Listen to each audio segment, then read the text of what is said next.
entails that the states should have their own Supreme Courts, that should legislate, that should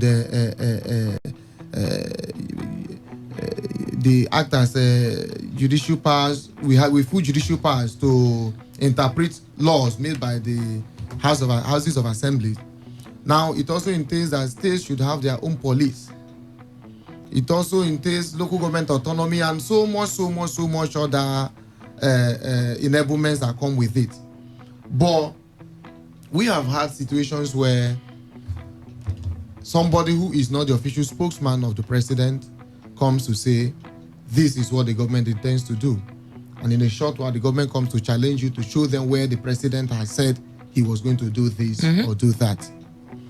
I agree that if Mr. President has endorsed it, then it has to be followed by making getting the National Assembly to act on it by amending the relevant sections of the 1999 Constitution to accommodate such innovations with respect to the issues. But the truth remains that I would prefer, with every sense of decorum and sincerity, that the president should also come up with a position on this officially. If the RFI report has finally been presented to Mr. President and the president has indeed accepted it, we expect the official spokesman of the president to come forward to say, we have accepted it and we're going to act on it. However, I want to encourage and continue to plead that the way forward is restructuring, and the restructuring should be detailed and made in very specific terms. Let us know what we are restructuring and what we are not restructuring. All right, we've got your thoughts. Lord Astra Frank. You see, sometimes we drive ourselves to presumed and premeditated disappointments. We do that when we seem to think the thoughts of those who make the decisions without getting to know what their thinking really is. If I understand the statement of Oshoba very well, it is not ambiguous. He talked about devolution of powers. And if he's talking about devolution of powers, what I understand is talking is what is possible within the present constitution.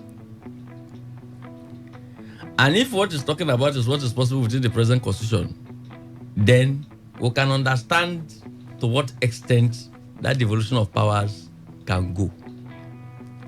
If we go extraterrestrial and begin to assume what is not in this case applicable, then we are already preparing our minds for premeditated disappointments. If, for instance, within the context of devolution of powers, you have a president that says money goes straight now to local governments, a president that says a local government that's not elected cannot get allocation, a president that says that a presidency now, let me be a little bit more specific, that says that a governor cannot remove an elected local government chairman or even suspend. To some extent, somebody can say that is also devolution of powers at that level. If you have a presidency that says every federally collectible revenue, including recovered loot, must be shared within states through the National Economic Council, that can also be interpreted as devolution of powers at that level. You see, we must understand what devolution of power means within the context of what we have. We're not writing a new constitution here, by my understanding of Oshoba. And that is the more reason why Lord Asha Frank has been very consistent. I don't agree with the word true federalism. I don't agree with the word restructuring. I am not part of all those reforms. I don't believe in reforms. I believe in fundamental change. The Nigerian society is not working. You can see every part of the society is not working. Okay. So if you want to move the society forward, fundamentally, you take you go into fundamental change. All right then. Powered by your historical dialectics. All right. That is my position. We got your thoughts, Lord Asher Frank. Opaka Dokubo. And for me, there's nothing to talk about. Simple reason being that Segun Oshoba, the last time I checked, is not his presidential spokesman. And for him to say he's part of the presidency, I wonder what I don't understand what he means. It can be. I don't understand it. I don't know whatever position it was. Just a private citizen. He wrote a book. He said, "Let me go and present it." And he comes back and say, "President, I'm not sure that those are the things that we should really bother about." Our president is not used to making plenty statements, but he acts. We want to see his action, and then we can begin to talk about it. On restructuring, the president has not, as I speak, I do not know what President Muhammadu Buhari believes about restructuring. What the last time we checked is that he's not too much into it. All right. And he has not given any other I've not seen anything else to believe that he now wants to go into it headlong, full blast. He's taking it piecemeal, as it were. And let's see the next thing that he comes out with. Let's see the next piecemeal. All right then. Reps probe recruitment extortion scam in NNPC, NPA, CBN. The House of Representatives has resolved to probe the alleged recruitment process in NNPC, NPA, CBN, and other federal government ministries, departments, and agencies. The House made the resolution following the motion introduced by Yusuf Gagdi from Plateau State during yesterday's plenary.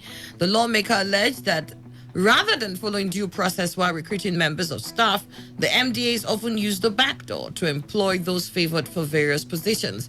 He expressed strong reservation over the conduct of the MDAs, pointing accusing fingers at specifically Nigerian National Petroleum Corporation, Central Bank of Nigeria, among others. He added that though the federal government lacked the capacity to employ most graduates, there is need for the few opening available to be filled competitively and based on the federal character principles. Manuel. I think where there exists strategic inconsistency, it has to be probed by the relevant agency. And I think the reps probing that will be nice to see whether it's just an assumption or truly a reality. Because people often talk about not following the strategies and the right way, the right path to maybe giving employment to people and all that. Is it real? Only a probe can tell. All right. Precious UDK. I welcome that. I welcome it in the sense that if an agency intends to recruit staffers after it has been publicized, people should be made to apply, after which they go for aptitude tests or whatever you call it, and let the best persons emerge. Then you employ. But situations where employment now are based on recommendations from high-ranking members of the society, it's very deplorable. It's very bad. It is not just in federal agencies, even in state institutions here and there. It's going on. And we cannot do otherwise than to condemn it. So I welcome the National Assembly, the reps, for probing that exercise. I know that when you are probing an incident, it does not mean you've already admitted the guilt of those who you are probing. It only means that you intend to checkmate it, to unravel whether or not such accusations were actually committed. Because if we continue to go in this trend, it is nothing short of the proverbial hand that preys on his cheek, where people that should be employed, you first of all gather people in mammoth crowds, they come to apply. After even while the application exercise is still going on, you've already known those you're employing. So why is bothering people in the first place? So let the reps continue in this probe. If those being probed are indicted, then let necessary actions be taken. Let it not just be about backing. Let them back and bite. All right. Okay. No, that's Frank. I'm not excited. I'm not excited because I know how this society works. And how does this society work? This society works pervasively because this society is not a moving society. Everybody in this society wants to get to a position of advantage. And what is that advantage? To peddle influence and possibly to fleece public funds. That is the aspirations of most Nigerians. Nobody wants to get the system working. Or most people don't want to get the system working. If you want to get the system working in this country, you will have more enemies than friends. You see, the National Assembly members themselves, when they quarrel with any system that is lucrative, because there are lucrative assembly positions, there are lucrative ministerial positions, there are lucrative agencies and commissions, there are non-lucrative ones. When the National Assembly members themselves quarrel with lucrative agencies, they themselves want to peddle influences in those places. How do you gather people and how do a few now get it? It's influence, it's peddling. I bring out my letterhead, I do a letter to the agency. I send it there, put some names there. And if they don't take those people, I use my position in the National Assembly and summon them and harass them a little. And we'll make some deal backstage. That is how this society works. If what they are saying is going to be true, that they want to bring these people, because for me, I can assure my listeners that I don't know how these people recruit to their people. But when I went to the NMPC, I saw so many staffs. I never knew any day how they got them. The day I went to CBN in Abuja, I saw so many workers. I was startled. I didn't know how they entered there. But they entered there. These are lucrative places that highly placed Nigerians in and out of government try to get their scions into positions, because from their occupation of those positions, they first start their business interests, their corporate interests. That's how this society works. So if it's not a matter of coming to tell Nigerians you want to probe, if you are probing for the interests of the generality of the people, you have all my 10 fingers inside. If you are probing because maybe your list and your phone calls are not being honored for you to place your own kind of persons in those places, and so you want to harass some agencies, then I will say leave them alone, because it's like we have nothing in it for us. So it's not a matter of we want to probe, I clap hand. No. Let me see exactly where you are going, because in this society, when people shout most of the times, they shout because they are not leaking the sugar somewhere. The moment they leak the sugar, they will shut other people up by themselves not talking again. And when you talk, you're right, they put it in one trash can. You become one, who is this man always disturbing us? They dismiss you. You make your phone calls, they won't pick it anymore. So let me see the result of what they want to do. All right then. Opaka Takuba. Yeah, I think it's good to see the result. But then when the result comes, and if it comes, sometimes these things happen this way. You only hear about we will do, and then at the end of the day, that's where it ends. But if the result comes, I expect that Nigerians, the civil society, should take it up. And that's only when we're going to get results. The way it is now, we cannot rely on any government establishment, agency, parastatal or department to, on its own, in Nigeria, decide to do what is right. It doesn't happen. It won't happen until the citizens actually begin to mount pressure. So for me, it's one interesting thing that we need to follow up, because Nigerians are being shortchanged. That's very true. Okay. All right. Yet another caption in the Vanguard this morning. We have their CNC, why we still need Lieutenant General T.Y. Burate. Says here that I'm writing this piece not on the strength of ethnicity or religion, but a firm conviction of the true Nigerian spirit. As an officer of the Nigerian Army and from the southeastern part of Nigeria, I say with all confidence that the Nigerian Army has never had it so good like in the past 4 years. I recall with nostalgia when President Muhammadu Buhari was elected president of our great country. Those of us in the theater of operations in the northeast heaved a sigh of relief, because we were downcasted and delusional with the level of rot in the Nigerian army, as it were. We lacked on all fronts so that many of us went owl, that's absent without leave, and we're happy that at least a general that understood our critical constituency is now on board the leadership of the country, and luck might as well smile on us. It was a dire situation we were in. We regularly lost soldiers and officers because the military hierarchy then was clueless on the way forward. To make matters worse, the fed fat from the lapses in the system. They built castles in odd places to the extent that Nigeria was on the verge.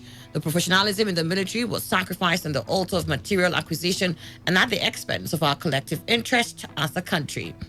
Regardless of what anyone thinks or says, the Chief of Army Staff is a legend and one gifted with the art of bringing out the best of troops in the battlefront. He has demonstrated a capacity and steadfast loyalty to Nigeria, and this much was imbibed in the bulk of the Nigerian Army.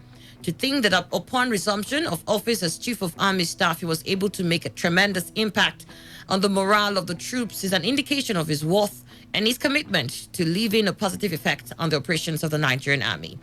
He says he's indeed a soldier's soldier. Make no mistakes, I know the consequences of my actions.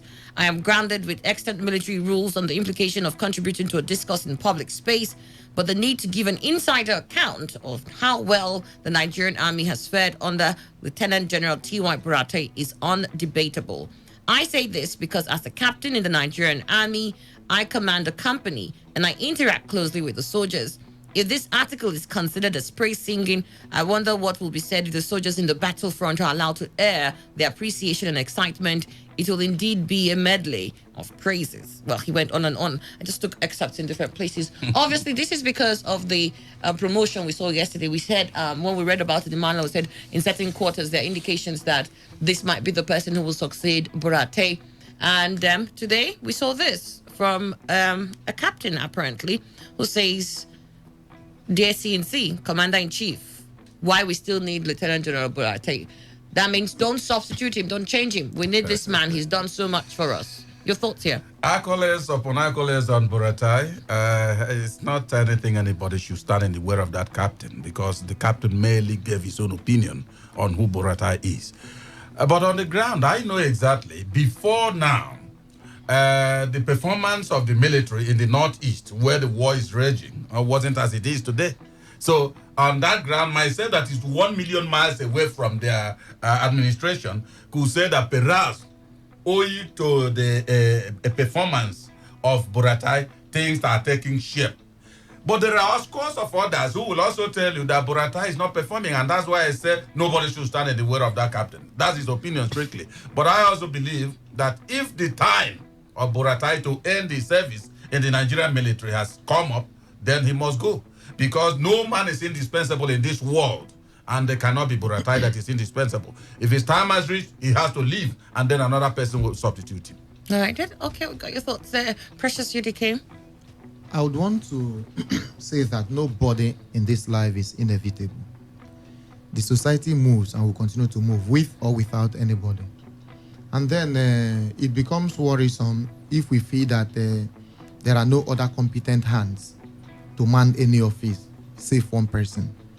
I am of the firm view that we have 1,000,001 Nigerians who can man any office, including that of the Chief of Army Staff, and give in his utmost best, and even perform better than the present. Because, of course, what is the wish of every father? It is for successive administrations or people to do better than they've done. So I believe that there are persons out there who are Nigerians who can do better than Brutai. Much as I have my personal view on that, and then I may not be seized with the requisite indices to give a firm verdict on this. I would want to commend Buratai for the works he has done, but then if it is time to move forward, then he has to step out for another to continue. With or without him, Nigeria will continue to do better. Nigeria will continue to work, and I believe there are people who can succeed him also outperform him. I commend him for rendering his services to the best of the nation. But if it is time to move on, it's time to move on. It's time to move All right, then. No, that's your Frank. Thank you. I have seen nations rise and nations fall because of the exit or the coming on board of one man. I have seen corporate giants collapse because one man left. I have also seen small-scale businesses built into global empires by the acumen of one man. There must always be that one man that steps out of the crowd for anything to be made. This history of life is always the history of one exceptional man. Having said so, the military is an organization, As an organization in Nigeria, we have seen soldiers, the Donka, the Abalish, the Mama Vassas. We have seen fantastic soldiers in Nigeria. We have also seen soldiers in Nigeria that are worse than the average politician in Nigeria. When you have a soldier and he has done a good job, we clap for him. When it is time for him to bow out, to give him a passing out parade, a standing ovation, and another person steps into that position. It is the duty of the appointing authority to determine, according to military law, when who goes and when who stays. So we expect the president to do the needful. All right, then. Thank you so much. I'll hear your thoughts on this. We've got to go now. When we come back, I'll quickly get your thoughts on this. Opaka Dokubo, thank you so much. The news update is next.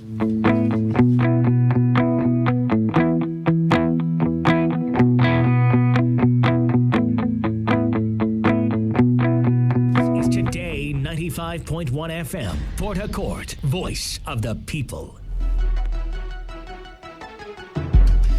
All right, then it's 58 minutes after 8, and I have with me Joy Hospital from Odibola. Good to have you here, Joy Hospital.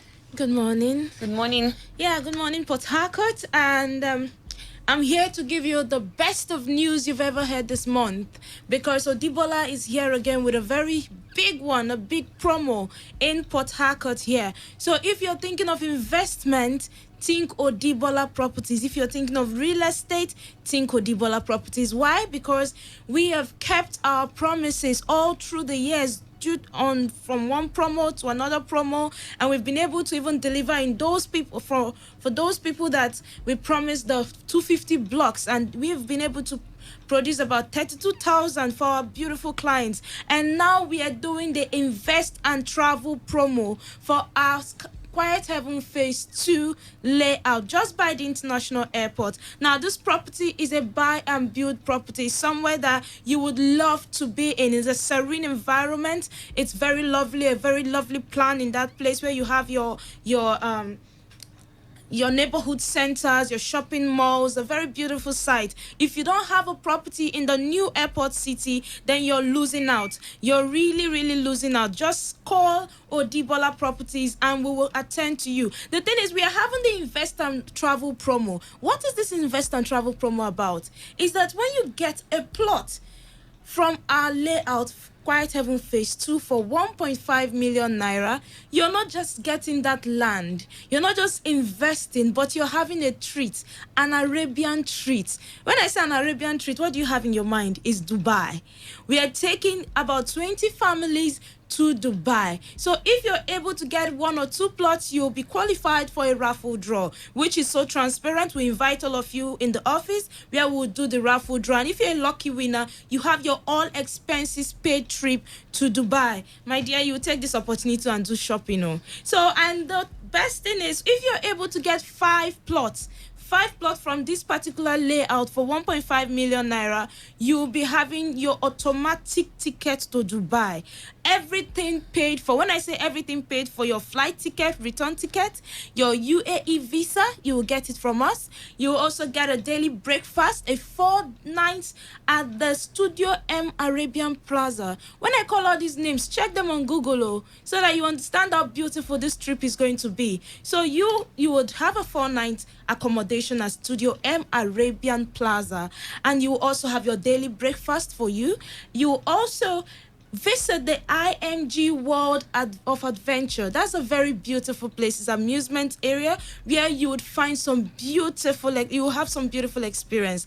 I promise you, this is something that is going to be very remarkable. And you're not just going alone. I know some persons, because of business, work, they've not had that little time to have fun. So you will have this trip for you and your partner. This is like a second honeymoon for you guys. So just invest with Odibola Properties and you will have a beautiful investment secured by us, and you're having a lovely trip. You're also going to visit the desert safari. We are doing a beautiful tour for you with Akas, Baba and family, so you can imagine how beautiful this trip is going to be like. So that is the beautiful thing we are bringing to you to enjoy this holiday season. It's going to be during the 2nd week of September. We'll all travel to Dubai, so you have to keep aside your for shopping money so you can shop at once, have a beautiful experience, and Odibola is always there to attend to your investment, your real estate investment needs. So all you got to do is call Mrs. Ifeyinwa on 0803 329 8074. I'll go again with the number 0803 329 8074. Or you can also call me on 070 123 645 10. Just invest in Quiet Heaven Layout Phase 2. It's a buy and build property. You can visit this property this Saturday by 10 a.m. Make sure you are there before 10 because we'll take all of you. Your transport fare would accommodate you all down to the property and bring you back. And that is a lovely experience. You just have to visit our office at Tombia Extension, GRA Phase 3, Inyawali Insirim Layout. Just before the Liverpool Hotel. It's the Odibola House. Just get there and we will attend to you. I'll go again with the number, Miss Ifeyinwa, on 0803 329 8074. Again, 0803 329 8074. Thank you very much. All right, thanks. It's never been this good. Today, 95.1 FM, Port Harcourt. Today, 95.1 FM, Port Harcourt. News update. Hello and good morning. Here's the news update on Today 95.1 FM. I am Annie Abdul Salam. The new Commissioner of Police deployed to River State, CP Mustafa Dandaura, has assumed office as the 40th Commissioner of Police in the state. The new CP, Dandaura, takes over from CP Usman Belel, who is now redeployed to the force headquarters in the Department of Research and Statistics. A statement from the River State Police Command says CP Mustafa Dandaura hails from Katsina State. CP Dandaura, who was transferred from Anambra State, assured that his reign will change the narrative in policing strategy and rekindle the people's trust in the police. The National Judicial Council has recommended Justice Tanko Mohammed to President Muhammadu Buhari to be appointed as the substantive Chief Justice of Nigeria. The NJC said this in a statement by its Director, Information, Soji Oye. Oye said that the NJC took the decision to recommend Mohammed for appointment as the substantive CJN at the Council's meeting on Wednesday. Justice Mohammed was sworn in as the acting CJN on January 25th, immediately after the then CJN, Justice Walter Onogan, was suspended by Buhari. President Muhammadu Buhari has congratulated the Super Eagles for another spectacular outing that has confirmed Nigeria's progress to the next level in the Africa Cup of Nations Egypt 2019. After the victory over Bafana Bafana of South Africa, President Buhari said he believes, like millions of other sports-loving Nigerians, that the mission of having the trophy in the country for the fourth time is almost accomplished for the Eagles. This is according to a statement by the special advisor to the president, Femi Adesina. The president urged the team and other handlers to remain focused, disciplined, and scale the remaining two hurdles to glory. And on the foreign scene, British Defense Ministry says Iranian boats tried to impede a British oil tanker near the Gulf before being driven off by a Royal Navy ship. Spokesman of the ministry said HMS Montrose moved between the three boats and the tanker British Heritage before issuing verbal warnings to the Iranian vessels. He described Iranians' actions as contrary to international law. Iran had threatened to retaliate for the seizure of one of its own tankers, but denied any attempted seizure. And that wraps the news update on Today 95.1 FM. Thank you for listening. Have a good morning. Are you ready? Today, 95.1 FM, the voice of the people. This is Today 95.1 FM, Port Harcourt, voice of the people. Port Harcourt, are you ready? Today, 95.1 FM, the voice of the people. Hi, Mommy. Hello, my love. Missing me already? Yes, Mommy. When are you coming? Aw, next week, darling. And I'll be bringing delicious meals for you and all your friends. Okay, Mommy. I can't wait to see you. Love you. Love you too. She says she's bringing food next week. All of you, keep quiet. Oh yeah, fetch my water now. I can't be late for assembly. Yes, SP. Tunde, you're exempted.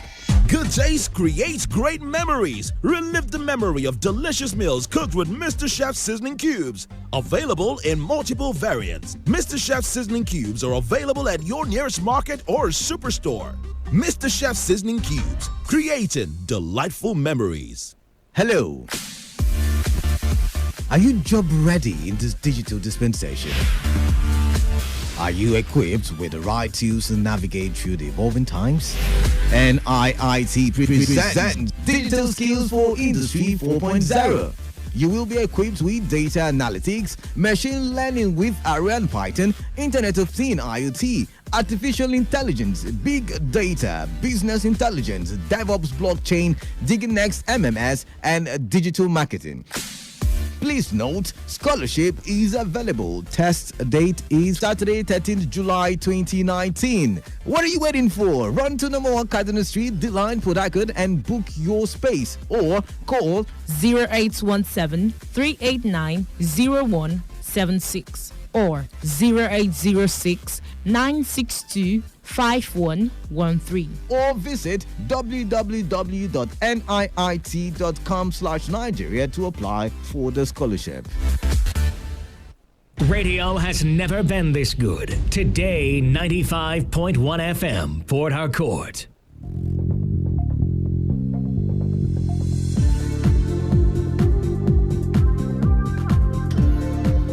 It's 9 minutes after 9, and you're listening to Today 95.1 FM, Voice of the People. I've got representatives of daily income stores here with me, so I'm just going to allow them introduce themselves. Good morning. Good to have you here. Yeah, good morning. I am Emmanuel Adawa. I'm the MD CEO of Itiro QC Nigeria Limited. All right, and you are? I'm Mr. Jerry Ukberoro. Okay. Madam? No, Madam Mary Akpan. All right, Madam Mary Akpan. Good to have you. So, what is daily income stores? Okay, actually, we've been here many times. Daily income store is the store that you just walk into once in a year. You do all your shopping, and as other people are shopping, because the company have a reward system where you can travel out on all expense paid trip. All right, I just came back on all expense paid trip now, and I know you've been hearing about Ofon. Ofon is still there enjoying himself, and now I brought two people here, Mr. Jerry and Madam Mary. They just qualified, and they will be traveling out on all expense paid trip. All right, this is mind blowing, and that is why we have this special program designed for you tomorrow. Is called The Secret to Endless Cash Flow. It's amazing because we have two of our facilitators that will be coming from Kano. We have Tony that will be coming from Kano, and we have Architect Oko that will be coming from Enugu. This is going to be mind-blowing, all right? As that is why I want to especially invite everybody that is hearing my voice today to come for that event of tomorrow. And if you don't have chance today, you want to tomorrow and you want to come today, no problem. We have event today as well. All right. Now the number for you to get with us, the number is 080 680 62613. Let me call that number again. 0806 8062 613. All right, so what is this innovation about, really, about daily income stores? Let's get to that. Okay, like the innovation of daily income store, normally if you shop in a particular mall, you just pick your packages and that is all. But in daily income store, you'll be given the privilege to drop your account details. And as other customers are shopping after you, you are making daily pay. All right. And this innovative system has actually helped a lot of people to sustain a cash flow system. And that is why we are inviting everybody to come for this event that is happening tomorrow. It's called the Secret to Endless Cash Flow. And also we have event today. If you cannot meet up tomorrow and you want to come today, no problem. Just call us on 0806 8062 613. Let me call that number again. 0806 8062 613. Let me call it more slower. You can park your car. If you are driving, park your car and write this number that you can come today or you come for our special event for tomorrow. But if you can't meet up tomorrow, you can actually meet up today. All right. The numbers are 0806 8062 613. All right, so let me ask about your experiences. Madam, let's start with you. Okay, like I said earlier that my name's Mary Akpan. I actually heard about daily income from radio. The first time, I switched off. I heard over and over and over again until this particular day. I call it a blessed day because on that day, while I was listening to the radio, immediately I turned it off. A friend of mine walked in and said she heard something about daily income and she wants to go and give it a try. And she was like, Mary, why don't you go with me? After all, we have nothing to lose. And I said, okay, let's give it a shot. And that was that. And I want to put it across to every lady listening to my voice right now. If you have this opportunity, you can share it with your friends, because when only one person is rich in the family, my dear, you are not rich. That family isn't rich at all. So share the information with your friends. Come together with your friends. Shop with them. I, that is talking to you, shopped, went there that day, asked my questions. After the questions were properly answered, I shopped. And today, yes, apart from making daily pay, I have also qualified for an all-expense-paid trip. All right, quite fantastic. What about you, sir? What's your story?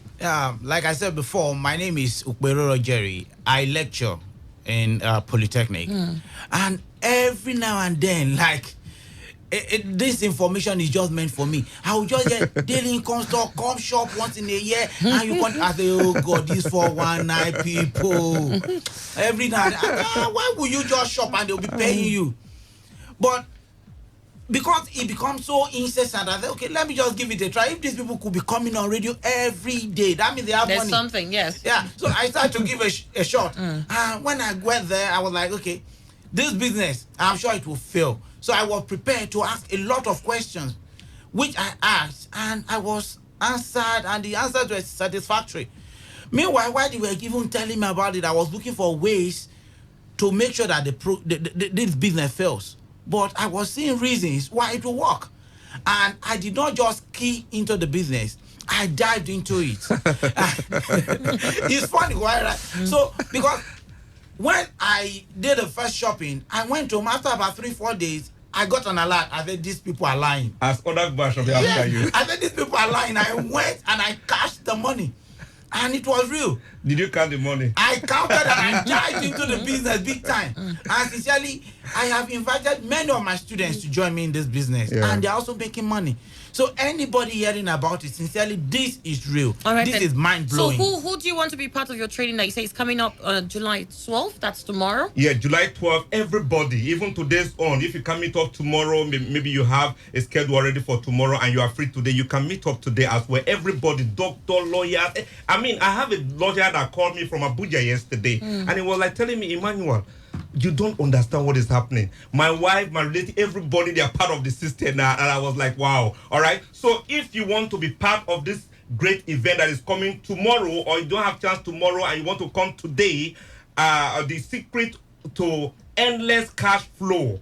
You know, we have this super program that is coming up today. Architect Oko is already in town, and I have Tony Anthony is already in town. So you can actually meet with them today or tomorrow. All right. Now, the number for you to get with us for a special seat reservation, all right, you have to call this number. You have to send the word enjoy. Send the word enjoy to this number. Now, the number for you to send enjoy to 080 680 62613. Let me take that number again. 080 680 62613. All right. So you send enjoy to that number, and your seat reservation will be made available for you. All right then. So any last words you want to share, Madam Grace?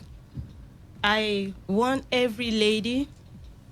Are you a mother at home and you are like, I want to have time for my children. I want to have time for my husband. The voice you are listening to is that of a mother. Yes, I have kids. And because I shopped in daily income, I have time for my family. Because all I need to do is, you are hearing shop once in a year, but actually it's shop once in a lifetime. Yes. And look at it. In the next, maybe you should come over because you need to come and see the person behind this voice. Yeah. And see that I am enjoying not just the daily pay, but all trip qualify.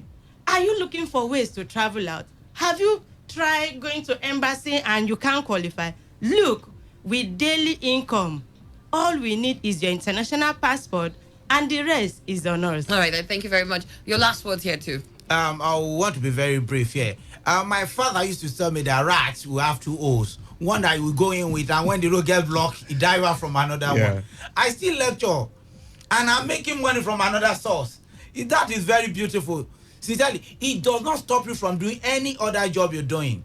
Just come, key into the business, and while you do your other job, wherever you're in your office, be sure the money, the alerts will be coming in every now and then. Thank you very much. Share the numbers quickly. All right, the number for you to contact us on this great event that is coming up tomorrow, the secret to endless cash flow, or today, you have to send the word enjoy to this number 080-680-62613. Let me repeat that number again. 080-680-62613. Now, if you ask me, I will tell you, the river, the Garden of Eden was watered by 4 different rivers. All right, the Garden of Eden, it was watered by 4 different rivers. So what I want to tell you now is you can't sit at home to know how real daily income store is. All right, so all you need to do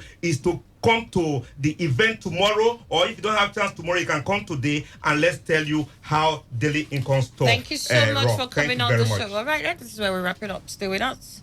Today's quest continues. Port Harcourt, are you ready? Today, 95.1 FM, the voice of the people. Talk radio. I listen to a lot of talk radio. 95.1 FM.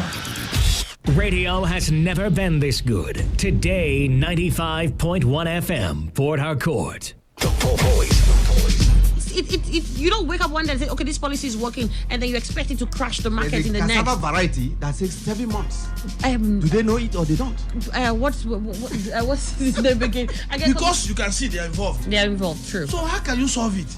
What will stop it? They're involved. Look at 1.something billion special allowance, 1.2 billion special allowance, padding of budget, 4 billion, this billion, 400 billion. How can they stop Hello, it? good morning. Good morning. Morning, what's your name? Yeah, this is Mr. Zion. I'm calling from Port. All right, Zion, go ahead. I think I totally disagree with the man.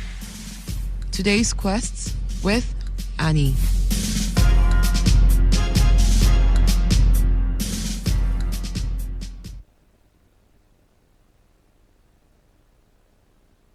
Port Harcourt, are you ready? Today, 95.1 FM, the voice of the people. Radio has never been this good. Today, 95.1 FM, Port Harcourt. Opinion poll on today's quest. More than 3 over 4 of the loots we are talking about in this country today were loots within the 16 years. Here is a great opportunity to sample all our opinions on the issues raised. Port Harcourt says the PDP is trying to divert our attention because Nigerian funds was looted by the PDP. Melody in Uniport says Madam Jonah is yet to come in terms of the fact that her tenure has expired. Annie, please tell him that investigation is not what you make public until the final stage. Send your opinion to us on Facebook, www.facebook.com/Today 95.1 FM, or on Twitter @TodayFM951. You can also sample your opinions with us on WhatsApp or on our SMS portal using the numbers 070-1933-9962.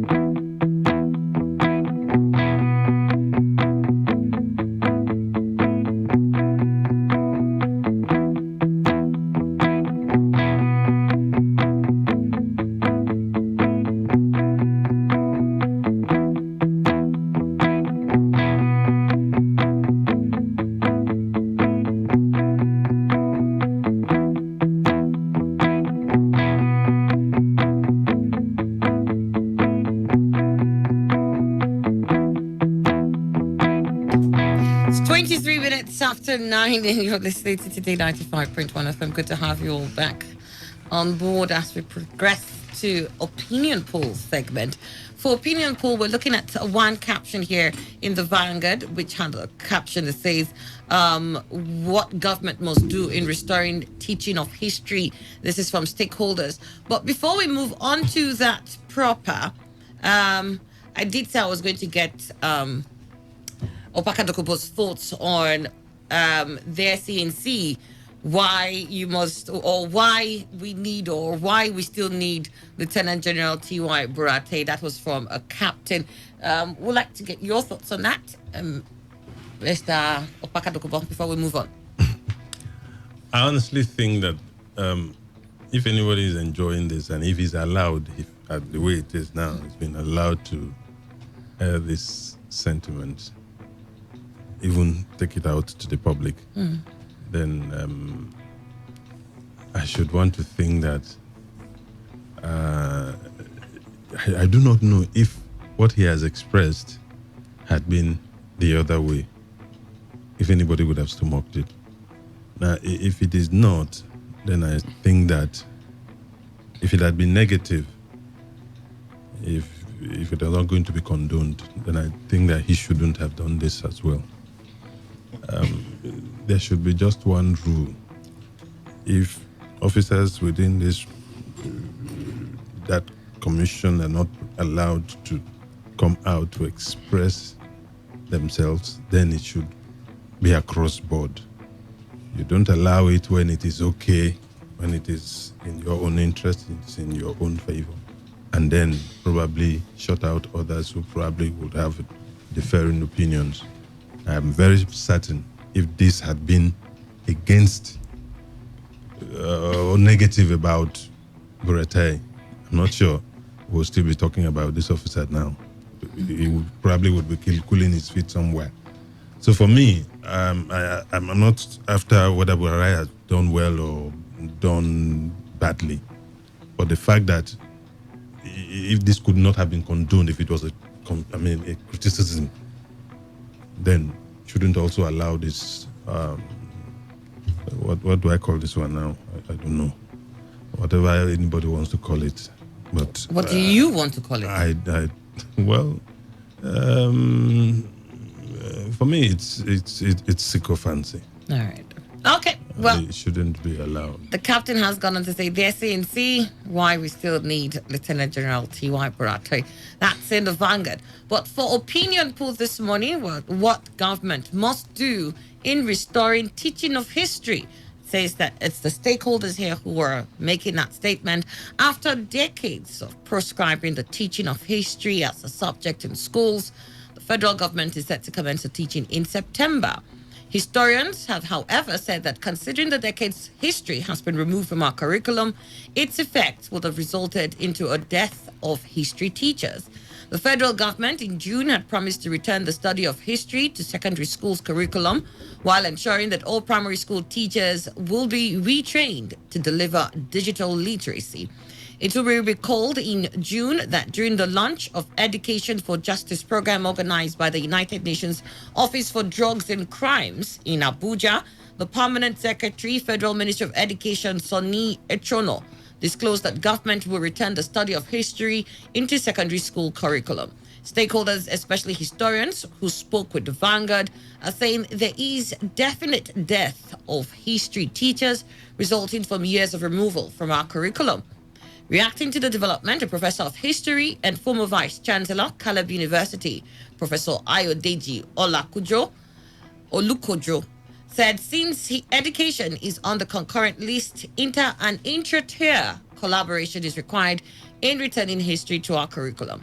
He said first, stakeholders should work out the content of the syllabus to suit the context. Second, as this is culturally diverse federation, the local, state, regional, ethno-cultural context should be incorporated into the content. Hence, the syllabus will have a series of concentric circles to reflect these contexts. Third, separate texts should be developed for primaries 1 to 3, primaries 4 to 6, and JSS 1 to 3. Fourth, while Education history graduates, classroom teachers, lecturers, professors should work out the pedagogy. Core historians should produce the content. Finally, each text should be produced to suit the peculiarities of the learning stage of the users, both students and teachers, including illustrations and sample questions as appropriate. I'll just pause here first of all. And for me, first of all, is the need to understand the effect of having history reintroduced into school curriculums, or the effect of having it removed in the first case. Emmanuel, let me start from there with you. Well, I certainly do not understand whatever made whoever removed the history from the curriculum to have done so. But whatever be the case, it happened. And now there's the effort to bring that particular all-important subject back to the curriculum. I think that effort should be applauded first, because a man that does not know his history, I don't know the joy of life if one doesn't understand his history. It is only when you know where you are from before you know how you can go.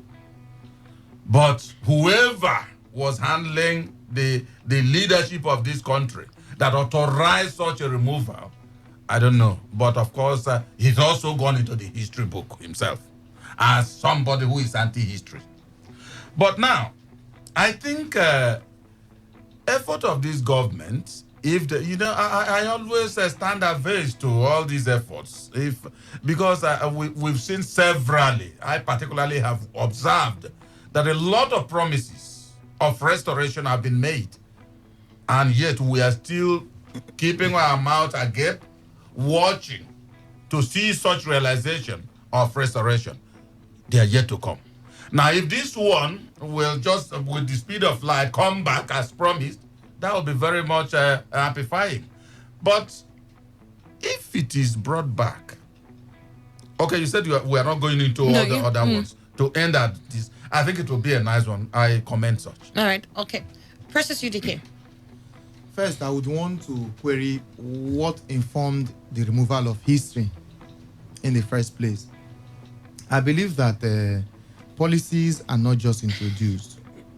They are, or they ought to be introduced upon a reason. If the reason for which the subject history was removed from the curriculum is not tangible enough, why venturing into it in the first place? And then this government has come to say there is a need to reintroduce it. I would always say, beyond the rhetorics of words and all that, going the step further of implementation is what I would rather applaud. I'm a history student myself.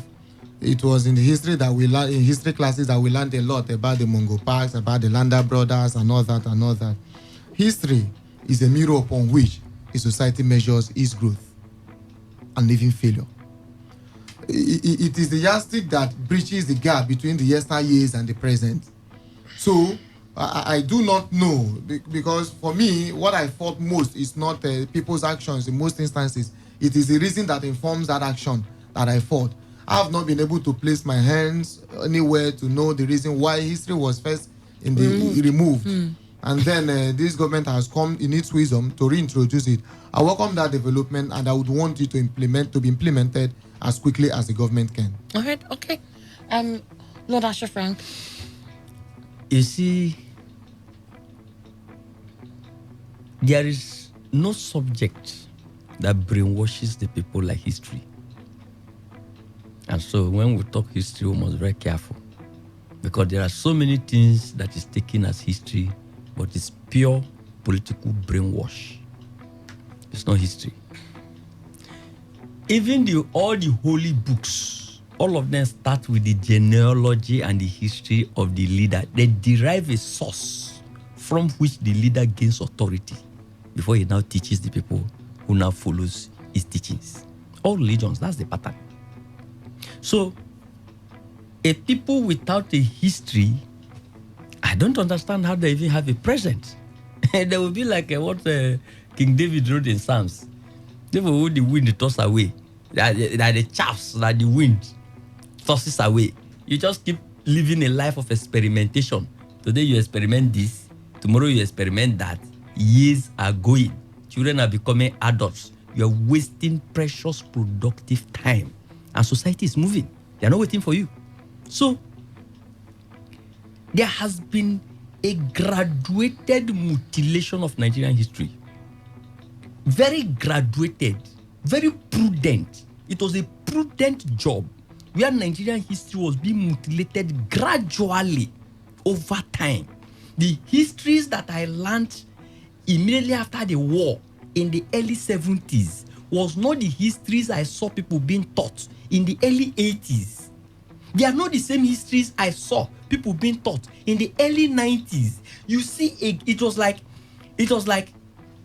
there was a political propaganda machine within the Ministry of Education that was tinkering consistently with Nigerian history, heading towards a predetermined agenda.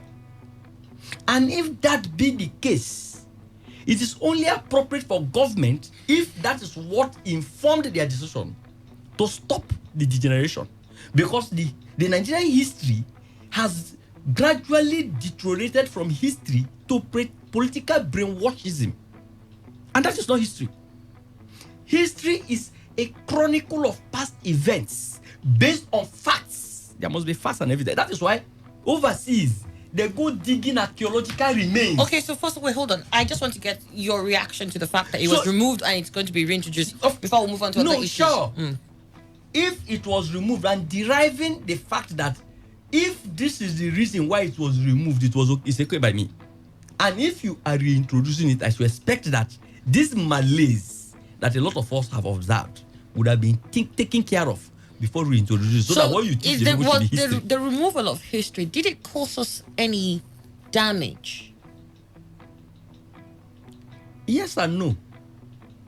It causes some damage because first, the removal of history at all makes people live on conjecture. Everybody thought the history based on its own perception. There is no reliance on any fact. Right? No. Because as at the time that the history was removed from the curriculum, what you had was no more history. What you had was now brainwashism. Right? What you had was no more history. Okay? You have seen by the time it was removed, okay, when we in the early 70s, okay, we took history, we talked about 1922 constitutions, right? The Macpherson, the Richards constitution and all that. You see how at least you have an understanding of how Nigeria graduated until it got to 1945 nationalist movement, and you came down and you saw the independent movement and you came down. You can see all that in the early, after the war. All right? By the time history was stopped in school, all right, most of the history that was being taught now was what quote and unquote founding fathers did and what they did not do. All right? So you have virtually cut away almost 60-something years out of history. So if you removed history based on the fact that the historical facts of Nigeria has been distorted, it's okay with me. And if you are reintroducing it, because you have now solved that lacuna, so that people will know where they are coming from and where they are going to, it pans well with me. All right. Okay. Manuel. Yes. In fact, I do not buy completely what Chef Frank said, because you can't say it was no longer history, it was brainwashism. No. Rather, it is something is real or is fake. Now, let's say at that time, because remember in the first place, we've not got to the point or reason why history was removed. And himself is against conjecture and is conjecturing. Because if you are now coming up with this statement that if it was because it was no longer history and it was removed. So let's just see that angle completely until we get the reason. But what I'm saying is, even if it was distorted history of Nigeria, which nobody will want to give to his son or daughter, the fact remains that it was a fake one. And I don't think the best way to go about it was to remove it completely. Government should have, through the Ministry of Education, set up an investigation panel that could organize everything and bring back the right history. But once you remove it, you've made that country to be non-existent. How can they tell about stories when their forebears were gone? So for me, I don't understand at all. It is only a country like Nigeria that this kind of thing could happen. All right. Okay. Well, let's move on now to what some of the stakeholders here are saying. It said stakeholders said. Oh, okay. You have not,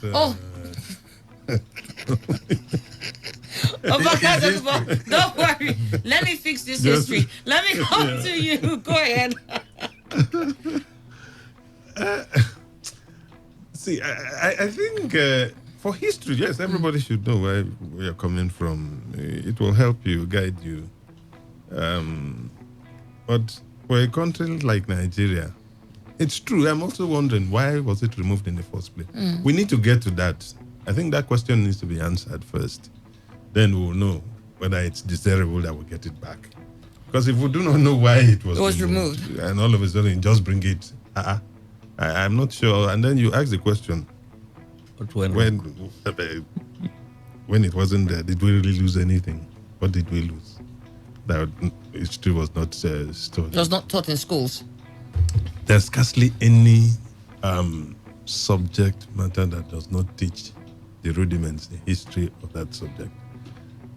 If you go to chemistry, you'll tell you the history of chemistry. You go to political science, yes, the political development of Nigeria, you definitely will get the history and all that. But when you just talk about generally Nigerian history, first and foremost,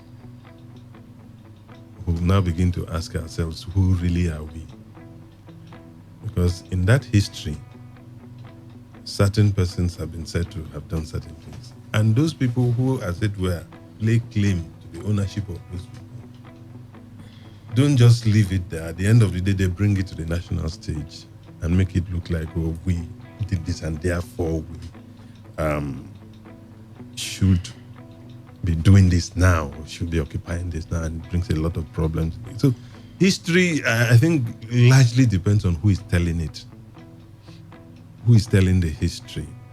And at the end of the day, you find that if you're not careful, it will also be a problem for you. Reintroducing it. All right, then. Which is exactly what leads to the next part of the second half of the myth, or should I say the story here, where stakeholders are advising the way history should be introduced. While they say that in returning history to the curriculum, that there must be a way they separate the texts for primaries 1 to 3, primaries 4 to 6, JSS 1 to 3, and so forth. Education history graduates should work out the pedagogy, and then historians should produce the content. He says, finally, each text should be produced to suit the particularities of the learning stage of the users, both students and teachers, including illustrations and simple questions as appropriate.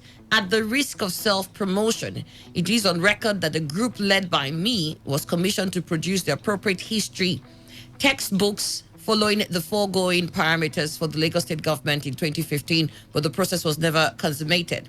Speaking further on how to remedy the death of teachers in the subject, Olukoju said recruiting history teachers should be done systematically and in phases as the subject is injected into the different levels of schooling. Speaking in the same vein, the Dean of Faculty of Arts, University of Lagos, Professor Akinyomi Akinyeye, expressed his pleasure on the return of history to the curriculum. Having taught military history, strategic studies, and international relations since 1990, he stressed the need to overhaul the contents of what should be taught in history class. So this goes to the fact that in teaching history, there is a huge emphasis on the content. Yeah. So who gets to say That's what? the crux. Who gets to say, especially with the way we are now, with everybody saying this is what it was like before, and this is how the before should relate with our present now. Who gets to say what should be taught and how it should be taught? Yeah, I see, Annie, that it was removed some time ago And so still stayed removed till now until it's Until reintroduced. September when they Yes. propose to bring it back in. Does not mean that the historical facts and written somewhere are no longer in existence in this country. And it's just like you read what that captain, the accolade he heaped on Boratai, and I said nobody should stand in his way. Truly, I said so. But then, you know, there will be an amalgam of opinions, and then standards ones will be fished out amongst them, even though they belong to individuals who have expressed their opinions. So it is. Yes, there could have been mutilations of history. It's not in doubt. But I know that thank God, there are still some people who know what obtained in past, what was generally accepted as history. And remember that history in this kind of country where you have diversities, there will not just be one. They'll come from different backgrounds and different tribes and ethnic groups. And so these people that know those ancient ones, they are the people that will say. And then the Ministry of Education in that particular department of history will be the one that will bring out these contents together. And remember that they, like that professor that is talking, I think he's a historian himself. Good. If he is, he must have known some of the facts about history. The real one that were acceptable then and were taught in schools, perhaps before the mutilation. And of course, the fake ones that made inroads into the curriculum. They will be able to sift them, as it were, and bring out the salient ones and throw away the insalient. That's the way I look at it. There is no other way. But just jettisoning every form of history. I don't know whether they want this country to be pronounced non-existent or what. I don't know, because you thought so. Precious UDK. Well, you see, it's just part of the things that worry me so much about the entity called Nigeria. Are they in any way trying to imply that Nigeria in itself does not have a history? Or is the insinuation right that those things taught earlier in the 80s, in the 70s, in the 60s are actually not our history? Because if you now come to say, anyway, I consider the fact that we've not heard appropriately from the government or whoever it is with that powers to tell us why history was actually removed.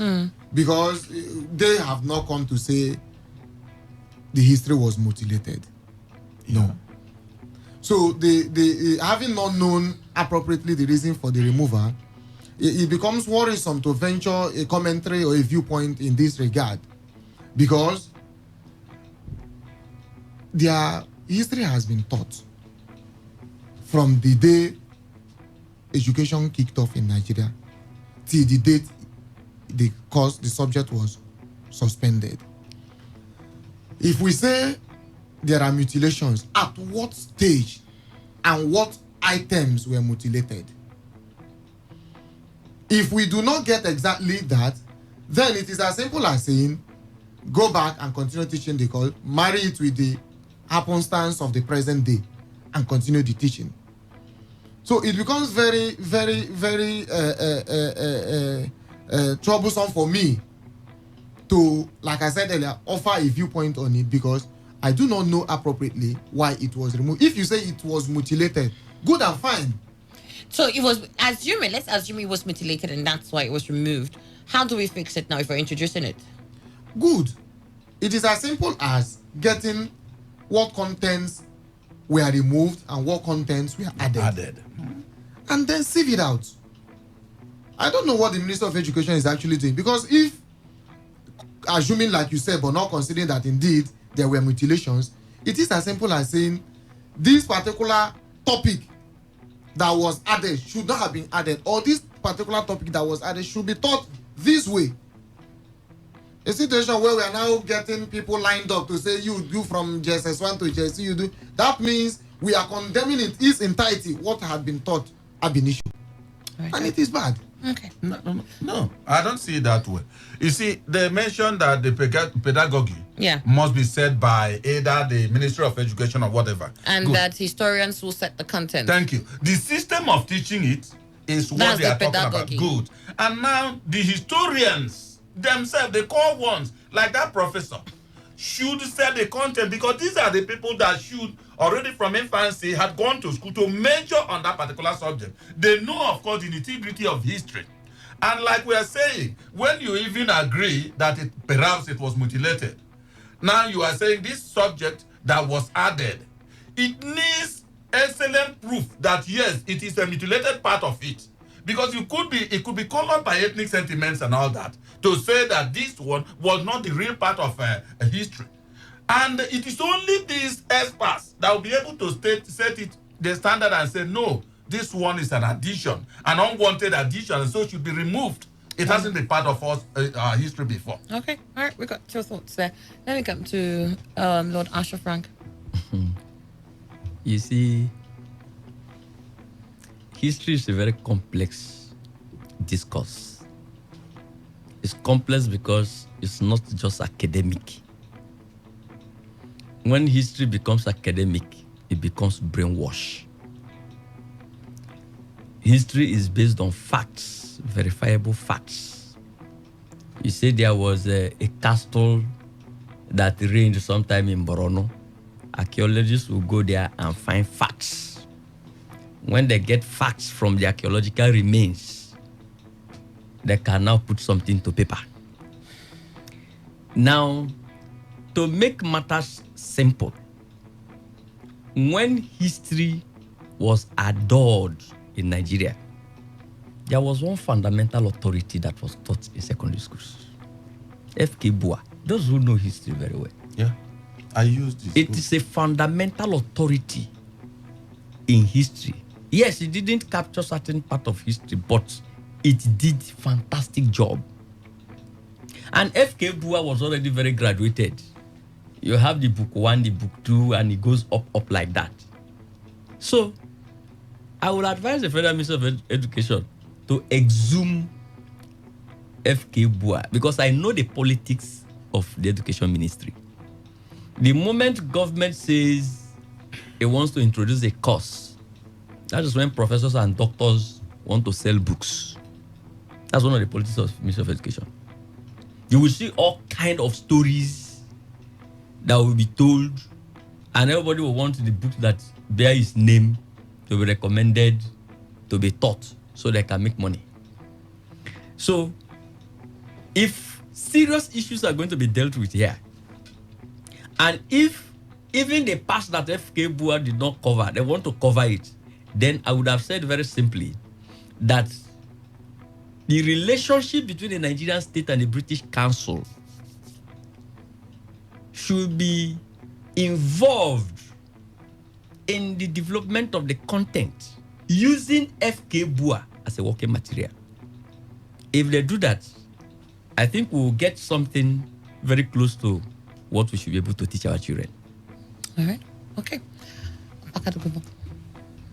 Let me go practical, because a lot of things, I think this one really involves a lot of things. Assuming we're going to tell the history of the Nigerian Civil War, and indeed a lot has been written about it. And I do not think... But if it's what you're now going to teach the people... And whatever, the same account, different people giving accounts, interpreting the same event differently. I've read over 23 books on the Nigerian Biafra War. So at the end of the day, you now ask yourself, as a nation, which one are you going to adopt? Without making one seem like a villain and the other you are going to get yourself into an issue into a problem where you find it hard to get a consensus as to what should be adopted by the nation. How do you present it in such a way that everybody feels okay and comfortable with it?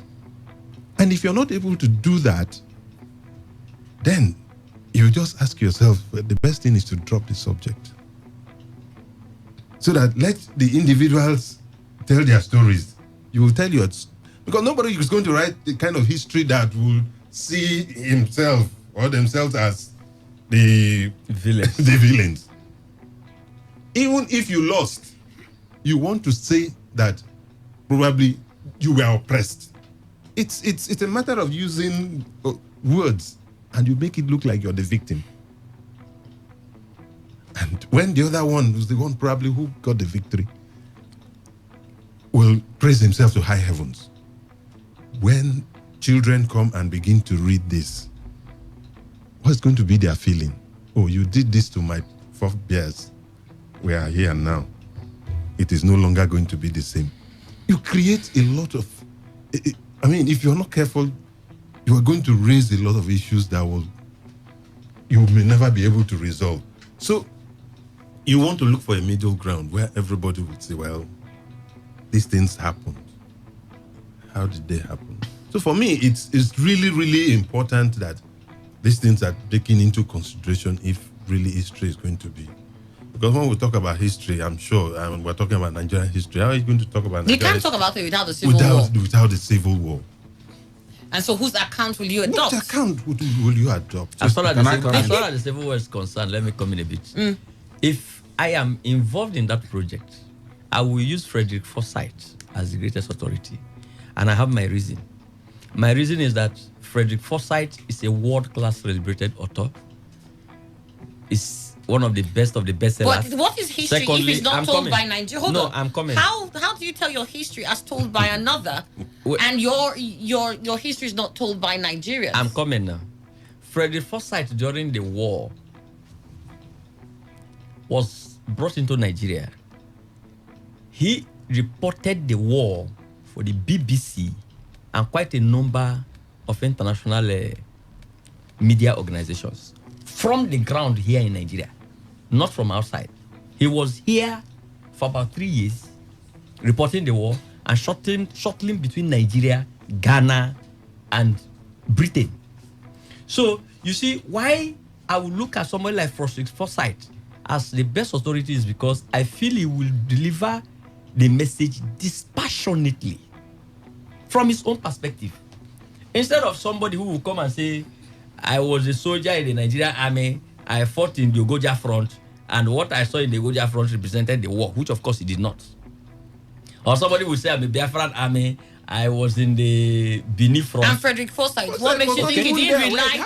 What makes you think he didn't rely on hearsay too? No, the point is because Frederick Forsyth was not in the war. No, you see, I would have another person. Let me tell you another reason. Let me answer that question for you. Yes, go ahead. You see, when you are dealing with history, you are dealing with facts, and when we are dealing with somebody who was on ground dealing with facts, you are dealing with somebody who is there because the kind of job he was doing at that time is to deliver facts from the ground to the world.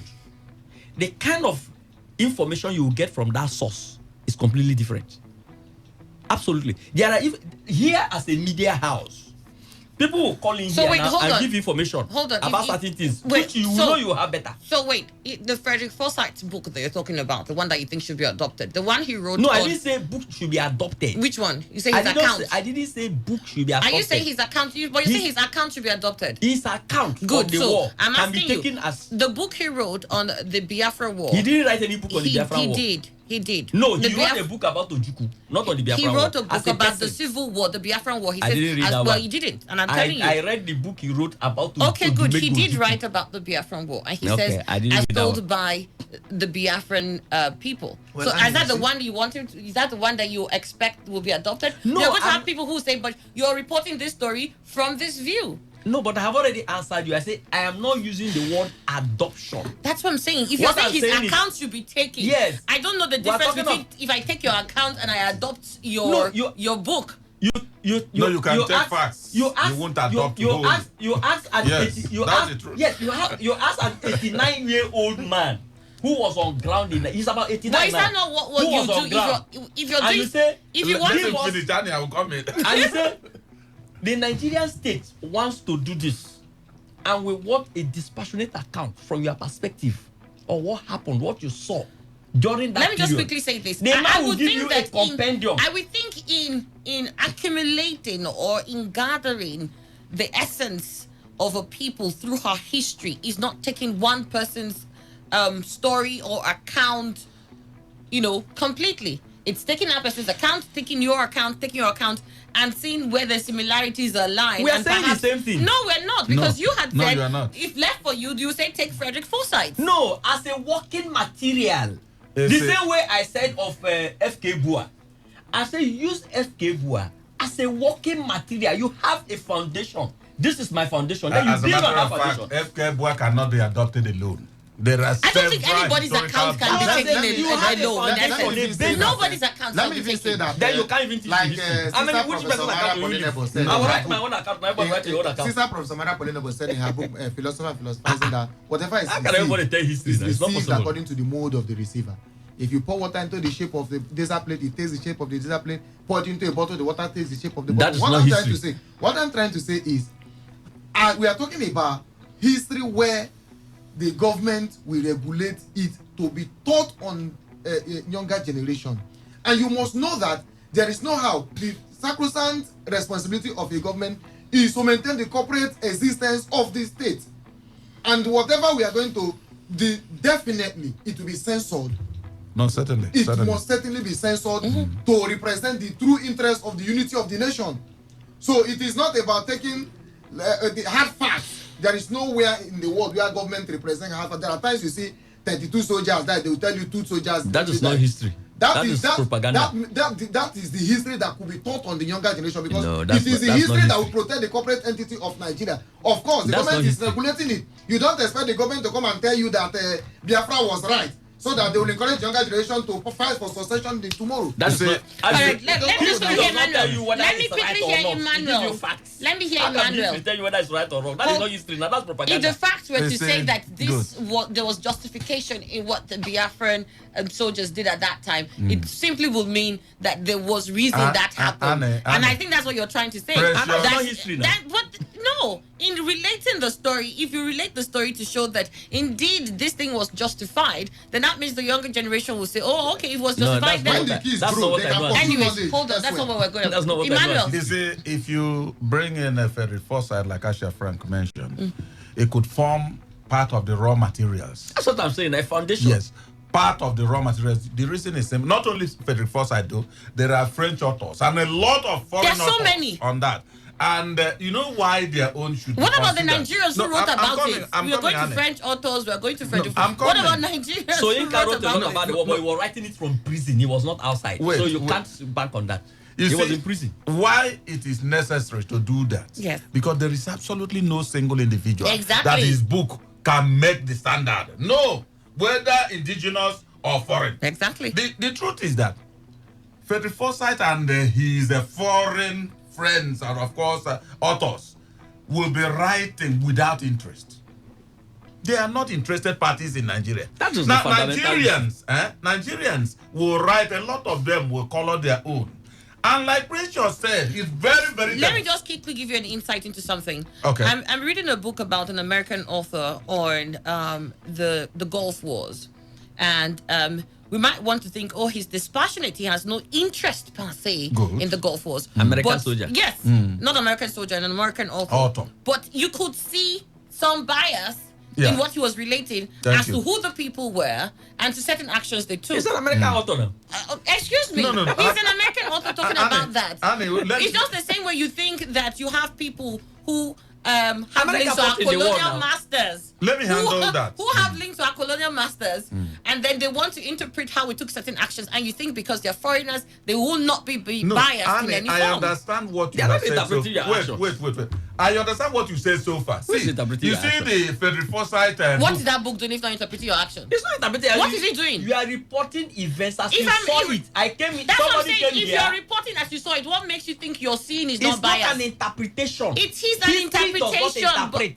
That is what that book was doing. History gives facts. It does not interpret. No, When you interpret, that is propaganda. That's what I'm saying. Your history That is and the the problem. facts that you're giving is relative to you, Lord No, Ashafra. it's not. Yes. No, because I know that what there you is Today saw. FM here. No. And I tell What somebody you that see- Today FM is also place and he says my interpretation. How can What that if the be my person now interpretation? says that Is he knows Today that? FM not here? What if the person says, "Oh, I know there's Voice of the People over there."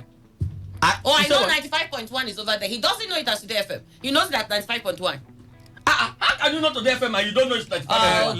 That's history for you. That's history for you. No! It must be taught on the younger Alright, generation. then we're taking the news next. Thank you. Interpretation is Are you ready? Today, 95.1 FM, the voice of the people. Every day, every hour, when the big stories break, depend on our 24-hour news team to bring you the latest. Today, 95.1 FM. Today, 95.1 FM, Port Harcourt. News update.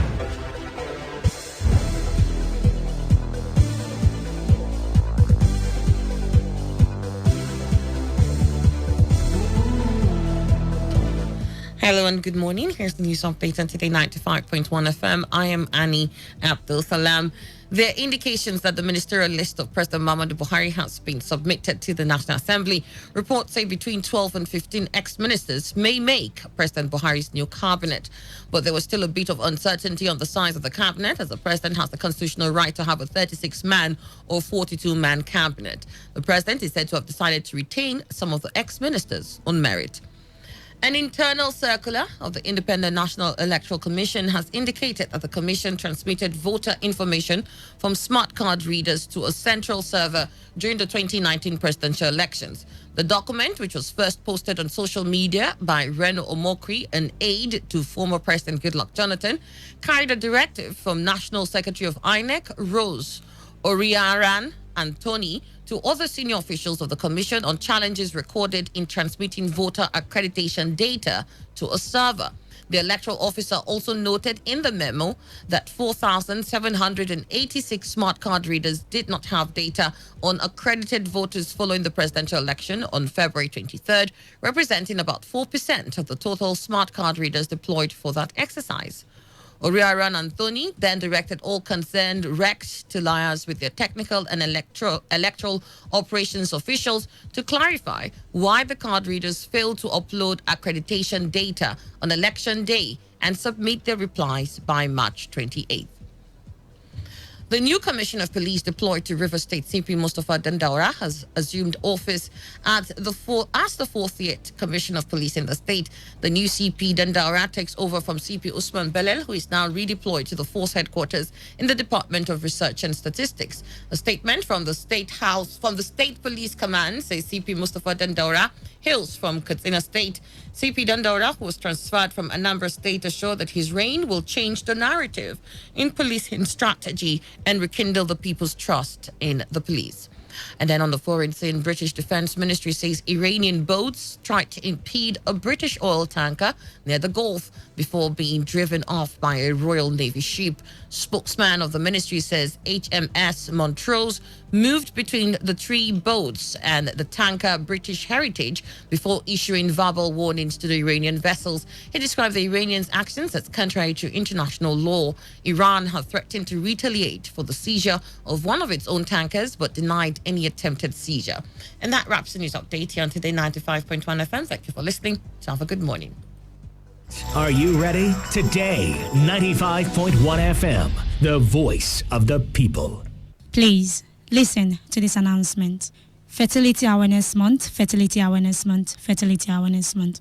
Fertile 24 Fertility Center presents a free fertility consultation for fertility cases to every man and woman who visit our office in the month of July 2019. Our office is located at number 1 Chivamadu Street off Ada George, Port Harcourt. You can also visit our website at www.fertile24.com and enjoy free nationwide delivery when you place an order. For inquiries, please call 081 85 80 1242 081 85 80 1242.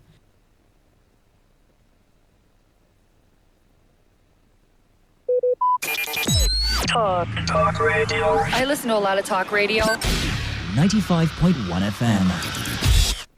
Today 95.1 FM. Good morning. My name is Ifeanyi. I'm calling you from. Hello? Yes, today 95.1 FM. Good morning. My name is William. I'm calling from Port Harcourt. All right, William from Port Harcourt. Go ahead. Talk radio. You have a right to say no, right?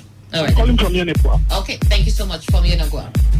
We are the station that needs no introduction. Of course, you know, we give the best in news, sports. You like football, right? Entertainment, politics. In fact, call it talk. Yes, we know there's a lot you want to hear, and that is why we talk about everything. Talk radio. We're right before you. It's just a dial away. This is your number one premium talk radio. Today, 95.1 FM. Voice of the people.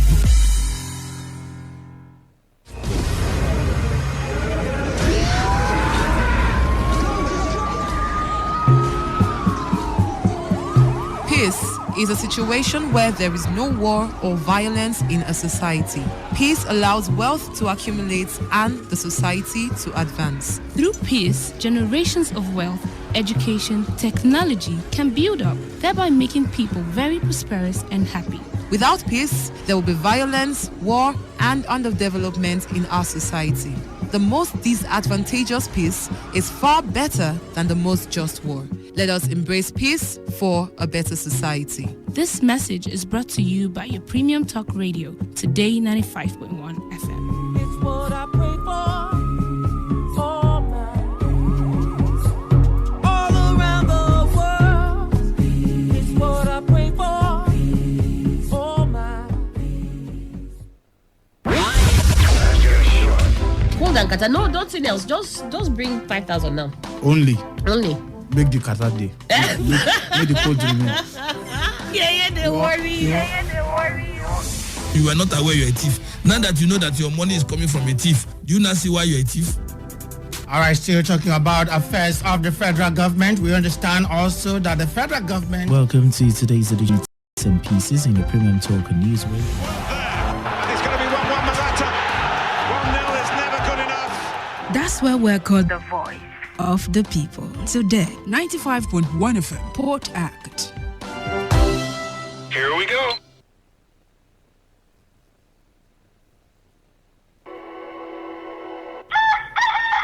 Good morning, sir. My pikin, how are you this morning?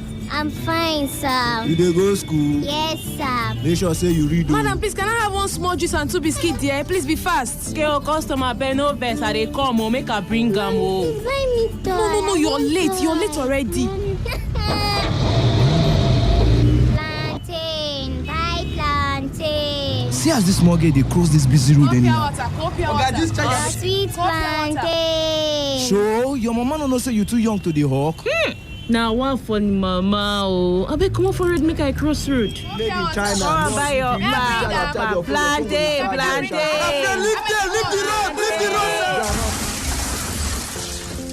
road. The fact that you're not financially buoyant doesn't mean that you should abuse your child. Most times, these children don't have the capacity or knowledge to carry on these tasks.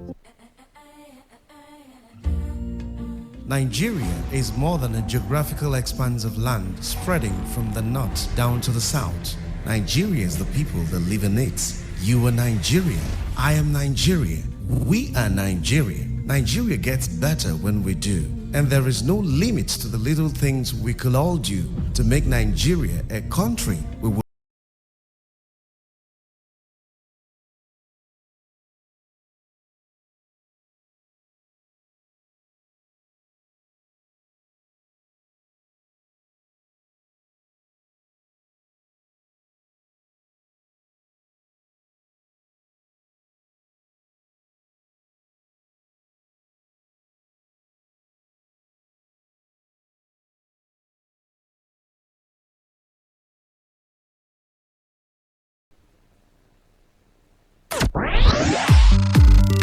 There is never a dull moment of this dial. But let's get on now to what is happening here in Nigeria. In the southwest, we have 136, south-south 131, southeast 30. I'm not talking about the ones that died months ago. And Mr. President is busy traveling. The foundation in this democratic era we're experiencing today, honestly, believe me, the person soiled it is Obasanjo. At the time he was tearing his party card, I was very ashamed. He didn't notice that he was tearing himself. How long will you keep on complaining? We keep you informed, thrilled, and inspired. I need to select. I like every kind of woman. But man, light skin does it for me. No, I'm not racist. That's what I'm saying. I could take anybody. You know what I'm saying?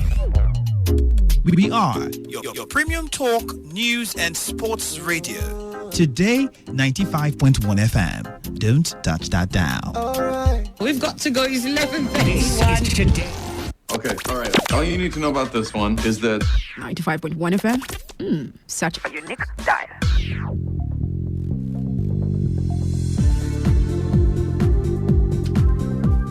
All right, the time is 13 minutes after 10. You're listening to Today 95.1 FM, Voice of the People.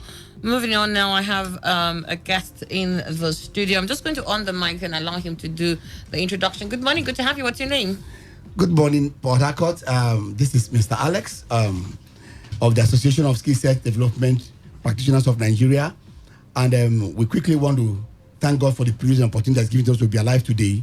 What we are actually into is to see what we can do to add value to our country, to add value to our state, and in our own little way, brighten the little corner through providing a provision of skill sets and financial empowerment, and also human capital development generally. Now, we are making skill sets affordable and accessible to everybody. This is the first time in Nigeria. I am still looking for to be corrected, where people come together who are skilled in areas like forex trading, blockchain technology, solar installation, repairs and maintenance. You know, people, bloggers, web designers, real estate marketing and investment managers, graphic designers, computer application, and the oratory and presentation skills. Very many things. Cosmetologists coming together to say, okay, we want to give this opportunity to as many Nigerians as possible, boys and girls, men and women, to better their lives. Now, these skill sets are not gotten easily. They are very expensive, and they can be very expensive. But now, for the first time, you're going to get it for almost free. That is why we call ourselves the Association of Skill Set Development Practitioners of Nigeria, coming together to see what we can do to add value so that people will find reason to say, God, to thank you for being Nigerians. You know, right now, the country is hard, and things are happening, and boys are angry. People are boys and girls. Boys are angry, and it's leading to so many things that we don't really want to happen in this country. The Bible said that we are those fine. My mentor told me that we are born naked, but we're not born empty. Bible said iron sharpens iron, so a man sharpens his first countenance. So we want to see how we'll be able to sharpen the skills you have. Jesus in the book of Matthew said that the kingdom of heaven is like a man traveling to a far country, gave some talents. Some he gave 5, some he gave 3, some he gave 2, some he gave 1. You understand? So nobody is empty. Every man according to his ability. So we are inviting you to come and join us wherever you are to partake of this opportunity that you can learn forex for almost free. You can learn solar installation training for almost free. When I say almost free. You all about cosmetology. We have liquid soap. We have very many aspects. You know, perfumery and the rest of them. You're going to learn how to do all these things, and we help you in the packaging aspect. Oh, wonderful. I will not forget about our entrepreneurial classes. We have a platform whereby we teach you financial management and financial literacy. Experts are coming from left and right, providing these services, on our platform. And this Saturday, we are going to be doing it again. Yesterday, we were in UST. And I think Uniport students are just resuming. We have been given an opportunity to come and also impact on them. And I want to thank God that the system, everybody is seeing that it is no longer by a certificate now, but a certificate. So what do you sabi? What do you sabi? You understand? So it is no longer a credential now, but a potential and essential. So students out there and youth corpers, young ones, boys and girls, sectional leaders in churches, pastors, release their young ones, your youth, men and women, or yourself come and check out what we're doing, and then you can carry to your church. I have testimonials in the house today. I have some students from Uniport, some from UST who are here with me, and some who have also been able to build their businesses from what we have taught them beyond Nigeria to even other area. All right. Yes. Great. So let's listen to them. Okay. All right. Good morning, Port Harcourt. My name is Agu Matthew. I'm a 200-level student of the University of Port Harcourt. The National Development of Skill Set Trainers has helped me a lot. I started Uniport. My parents... But when I met the National Development of Skill Set Trainers, they helped me. They brought out what I had in me. Now, they taught me Forex. Today, I can play straight before going to my house. I can make before going to class. By the way, I can make $10 before going to class. Now, if I make that $10 every day a week, now that's just for morning. If I make that $10 every day a week, I think I should be more well-to-do than my lecturers. All right. Okay. So the National Development of Skill Set Trainers helps me a lot. Now, I am an orator, by the way. The National Development of Skill Set Trainers helps me to bring out what is in me. Okay. They helps me to speak, stand, talk to a lot of persons, talk to a lot number of persons. They gave me value.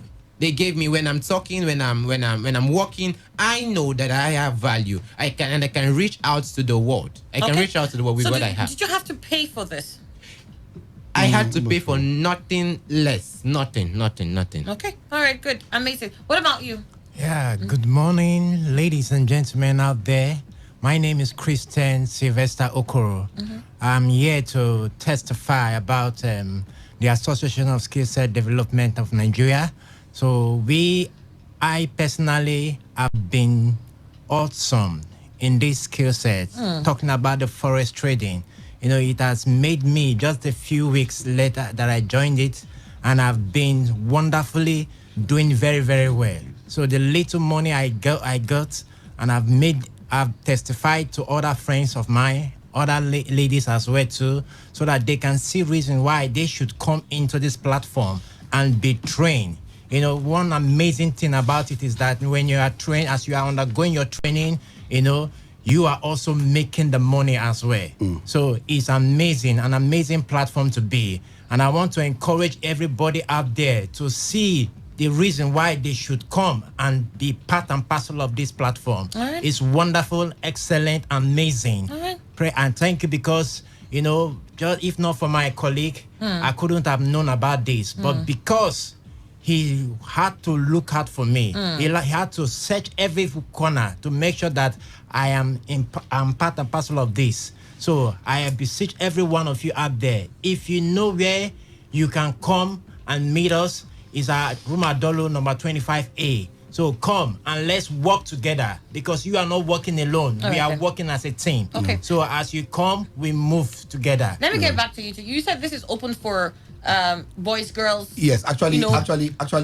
it's a platform for multiple skill acquisition and financial empowerment scheme, and it's open for two categories of people. All right. Highly skilled professionals, people who think they have what it takes to add value to people. So we are looking at specialists who are highly skilled in their areas, and we're also looking at those.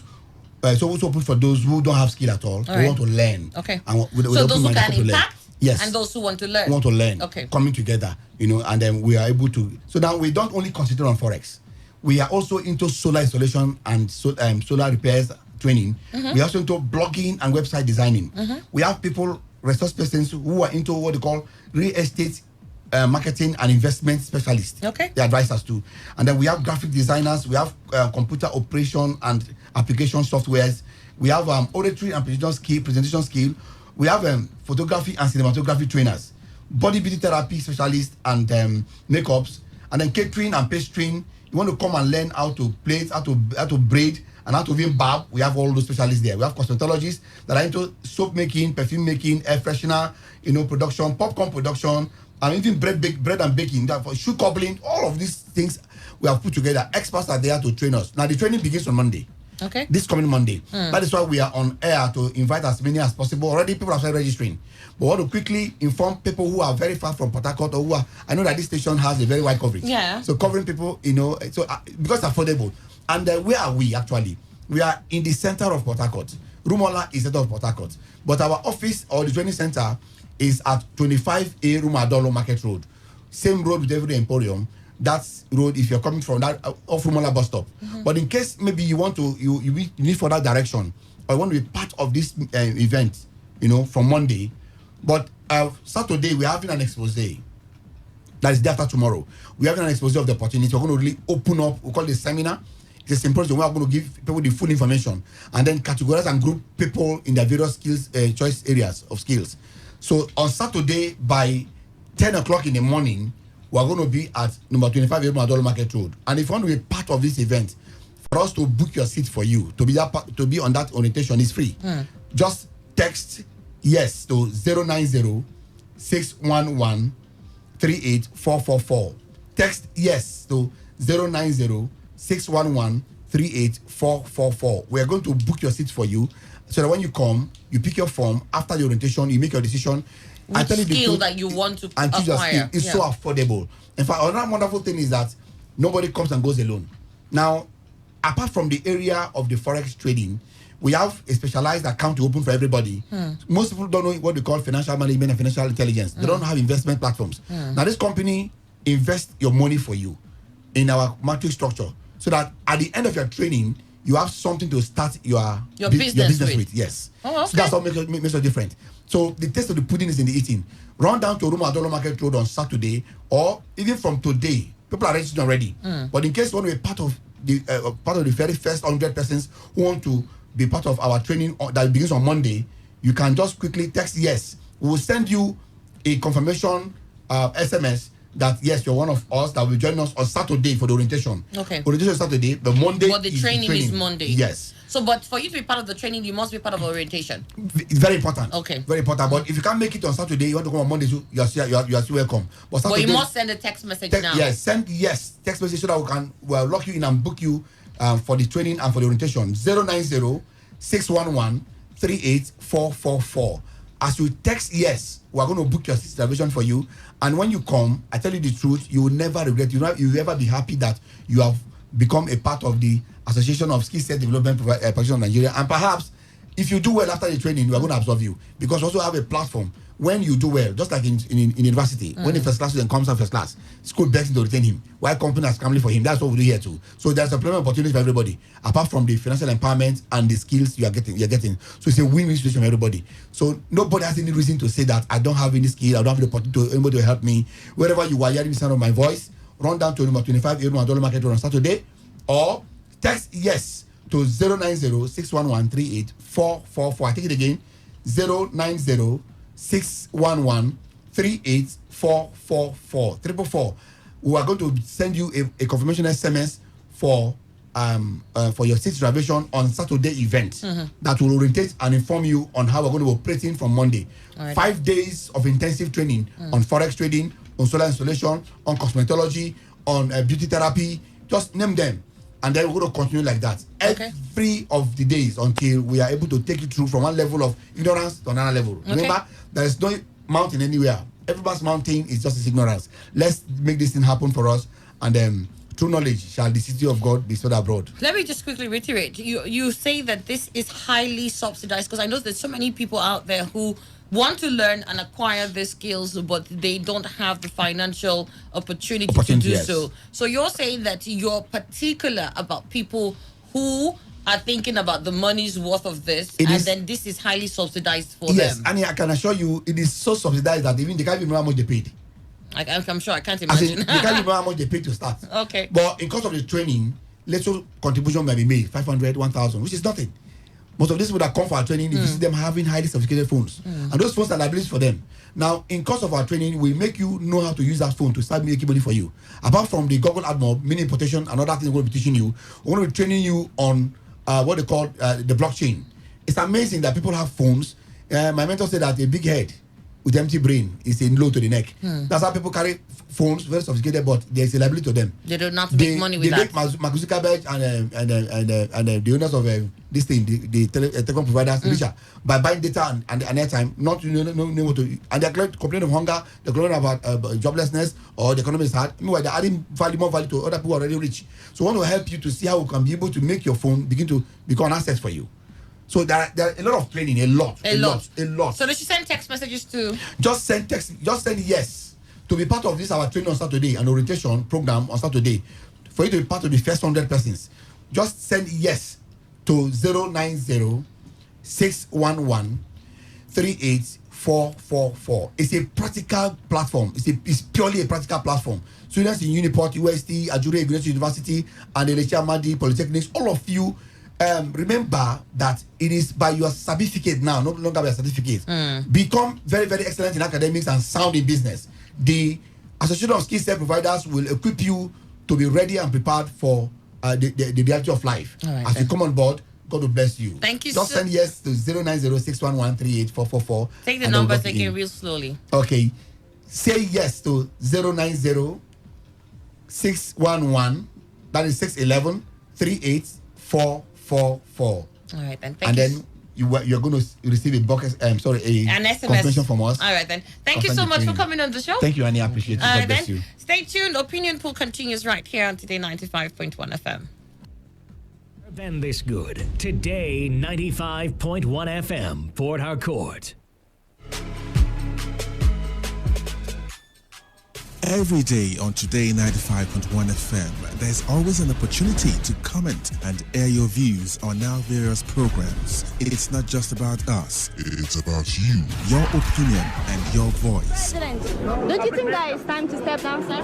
Be part of the story, the gist, reactions, intrigues, and the news. President Neil Patrick Harris has called for greater regulation. Give us a feedback or join the conversation on Twitter at TodayFM951. Our Facebook address is Today95.1 FM, or join us on the number 0701 933 9962. That's our WhatsApp application. Be informed, be educated, and have fun. We are Today 95.1 FM, voice of the people.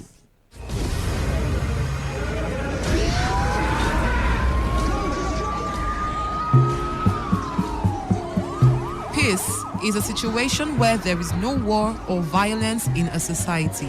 Peace allows wealth to accumulate and the society to advance. Through peace, generations of wealth, education, technology can build up, thereby making people very prosperous and happy. Without peace, there will be violence, war, and underdevelopment in our society. The most disadvantageous peace is far better than the most just war. Let us embrace peace for a better society. This message is brought to you by your premium talk radio, Today 95.1 FM. It's what I pray for. All around the world. It's what I pray for. For my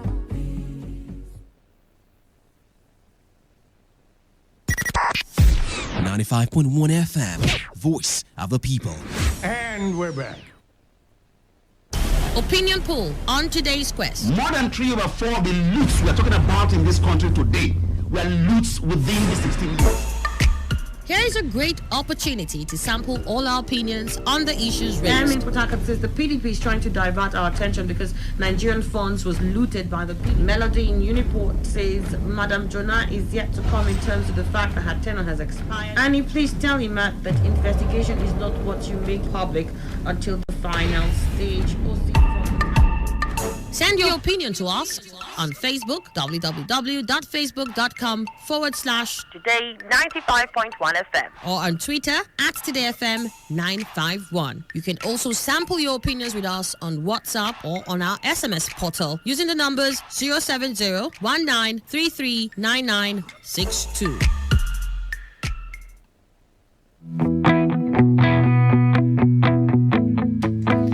It's exactly 31 minutes after 10 and we're right back here, and we've been arguing about history here. Who tells it, how we tell it, what's obtainable, whether Frederick Forsyth got it right, is his interpretations, what we should run with, how do we work with it, how do we incorporate it, whose views should be involved. It's a whole lot of potpourri when you look at it.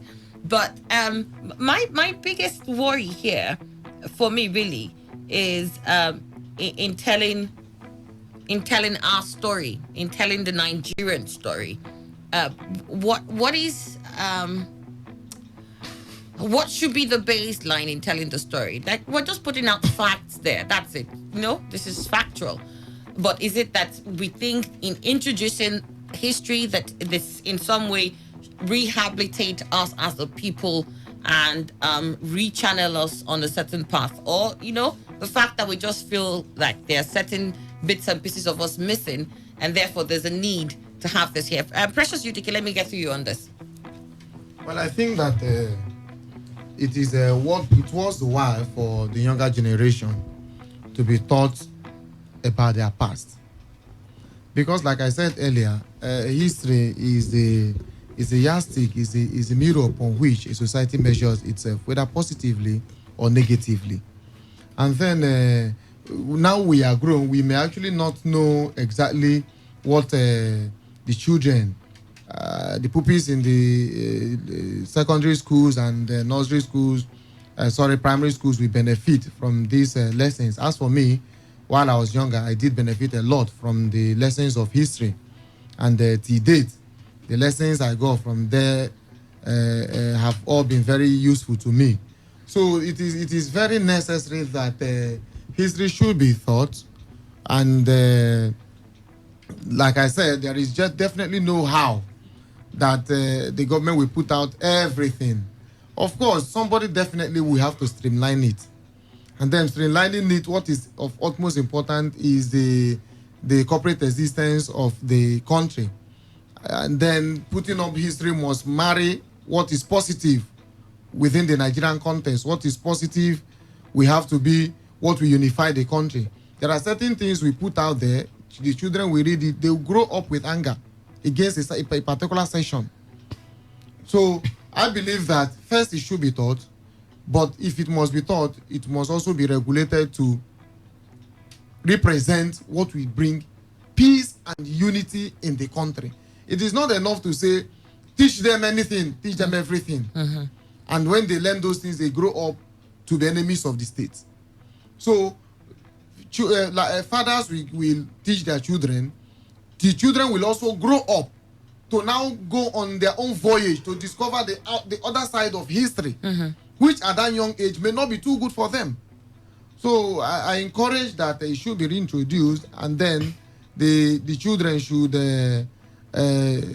be taught what will grow the country and not what will throw us into another round of turmoil. All right then. Lord Asher Frank. Thank you. You see, I am not always an apostle of those who always say things should be homegrown. Because if we are going to homegrow everything, we are going to also form our own atomic theory, which is not possible. The world have gotten standards, and for emerging states to get themselves jump-started, they key into global standards. The standards of history teaching that I know worldwide is not the history of contemporary events. What they teach is histories of the making of a nation. All the countries that are advanced, that's what I know. When you talk about the French history, you talk mostly about the Tricolor Revolution. When you talk about the American history, you talk about how they landed with their Texas Rangers. Those are the histories that they teach. Contemporary histories are taught for adults, mostly as professional courses in higher institutions. They are not taught kids. If, for instance, you come and teach history and you say you are discussing Obasanjo's regime as a head of state and president, and you say you are teaching that one as history, we are going to come with some conjectures that will be uncomfortable to a lot of people that are still alive. If you say you want to talk about the Nigeria-Biafra war, and you say that is history, and you say that will be history, and you put out everything that happened pre and post the war to the public, to kids, to children, and you say you are teaching history, of course you're going to pollute minds. Because the things that are, so many unsavory things took place pre and post that event. Very unsavory to so many parts of the country. So, and these people and their children are still alive. So if you say you want to teach history, normally there is a benchmark of time. If it is history of before 50, that's what they do. Then you say from 50 years ago down now, is contemporary history. Those ones are not taught to kids. They are still ongoing events, sequence of events, still ongoing. You don't historize them. So, if you are telling the history of Nigeria as the history of the making of a nation, you are going way back in time, and you are leaving contemporary events for now, at least for now, out of it. It will not generate any controversies. People will. There's a joy then when we enter history classes. We are going to hear of heroes and heroines. You know, that is the joy. You hear of Achilles. Well, you know. No, you see. They were Biafra. No, the problem you have. I think the most difficult part of the history of Nigeria to tell is the Biafran story. No, that is why you leave it out of children. Because when you come secondary school, you see, the most contentious issue today in the making of the Nigerian nation is management of ethnic groups. All the problems of Nigeria today boils down to the issue of management of ethnic groups. When there was no issue of ethnic groups in Nigeria, Nigeria was a fast-growing nation. It was a fast-growing nation. Now, there is nothing you do now that is not colored by the eyes of one ethnic group or the other. You don't know what you do in Nigeria now that is right. You don't know what you say in Nigeria now that is right. You can't think well in this country. You know? So, if you are going to come up with history, there are heroes and heroines outside the issues that I consider contemporary. The issues from 1960 to now are very contentious. So if you are teaching history and teaching histories of, we are telling us about the Littleton Constitution, the Macpherson Constitution, people will learn how the nation evolved over time. People will learn that, okay, this issue of constitution did not start today. Even before 1922, this thing was already there. Children will get to know. It will ennoble them. They will be empowered. They will gain wisdom. They will gain knowledge. Not somebody to say, you're coming to teach me history.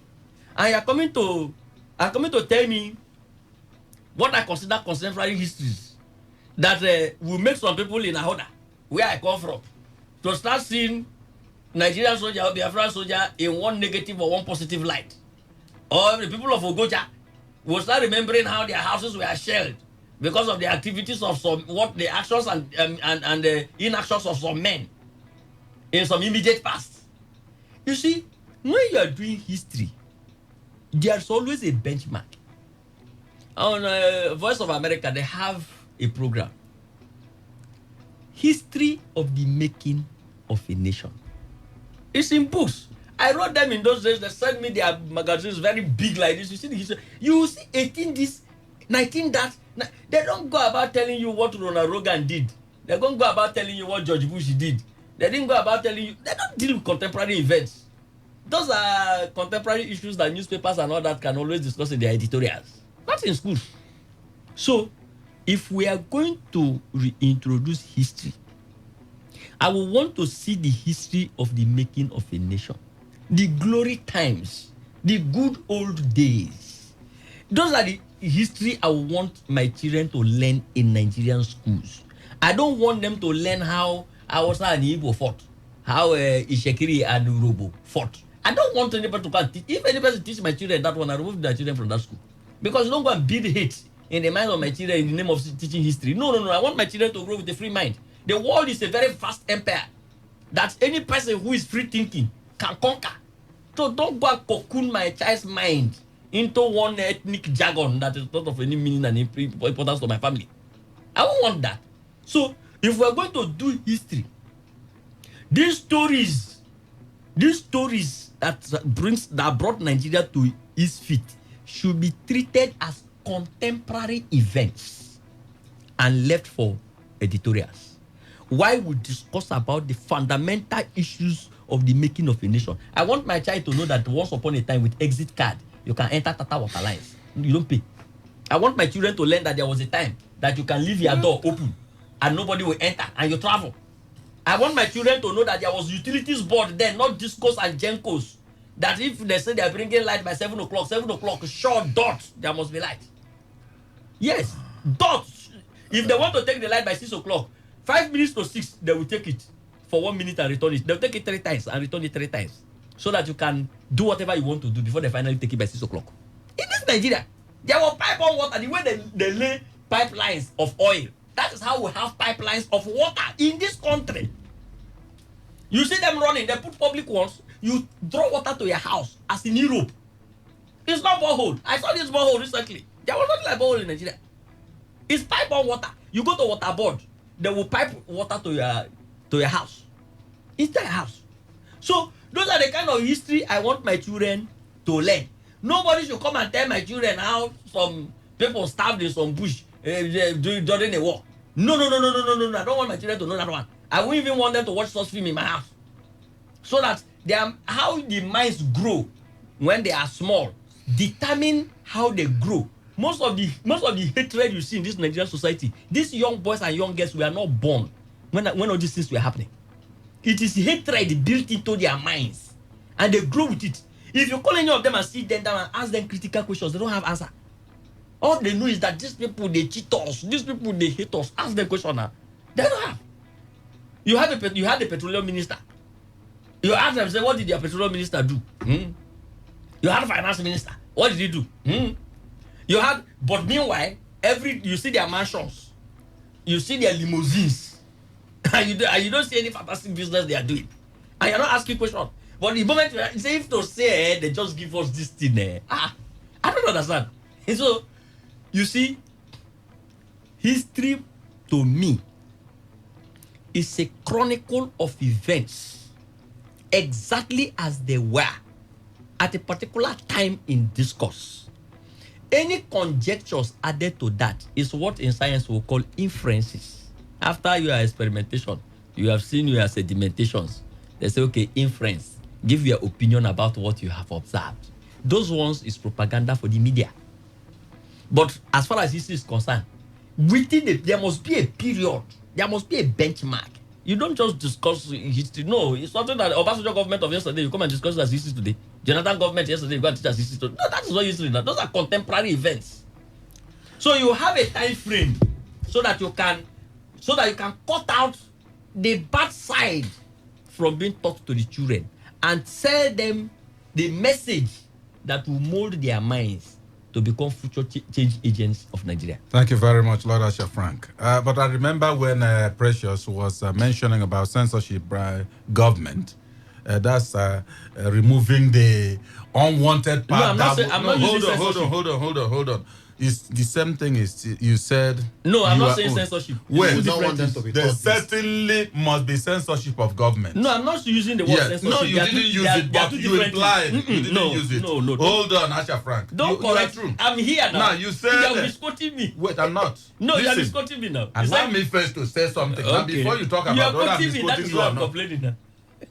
See, you said that there must be a benchmark. Yes. Where in certain things that could create hatred. No, certain time. Whether certain time or not, it's history we are talking about. The content of history that we are talking about. And now you said, for instance, you gave an instance of certain children today who were not part of whatever had happened and has brought this hatred.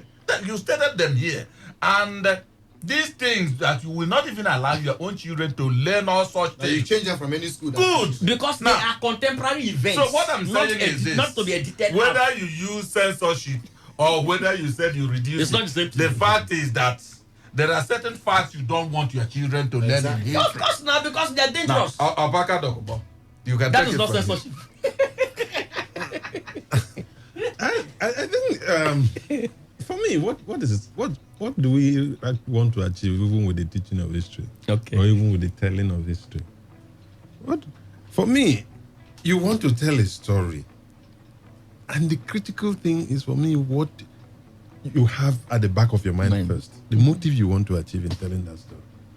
That will determine how you tell the story. Because there may have been, you are telling the story today, if we talk about the Nigerian Civil War, what do we want to achieve? You can tell it in such a way that you are telling people to please avoid war. It is not good. Okay. So is that history? And again, okay. That's the question. It is. No, allow you to answer now. You want to learn from it. So what lessons are you taking from the history that you have just learned? I think that's a critical thing. History is supposed to pave a way for you as you move ahead. Oh, this happened yesterday. What are the things to avoid now? What are the things that should but does that mean in telling the story I distort it?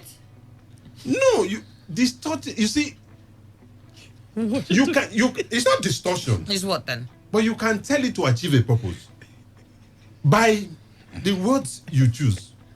I have said here, you can say, you can tell it in such a way that somebody who probably one will say, I defeated him. And the other one who was defeated can say, I was a victim. Now, these are, and tell it in such a way that presents himself as a victim. So it depends on who is now telling the story. This one who probably got the victory, as it were, or triumphed, makes himself mighty. I'm really big, I'm strong. And the other one who probably did not come out so well comes to say, well, I was victimized. The question at the end of the day is... I'm just imagining, hold on, I'll pause you there. We all know, at least part of history tells us that the Benin Kingdom, at the point was all the way down to the southwest. Yeah. And that a lot of the areas in the southwest, at one point, they had to conquer some of those areas. I'll tell you one that I know very well, and that is that of Queen Amina of Zaria.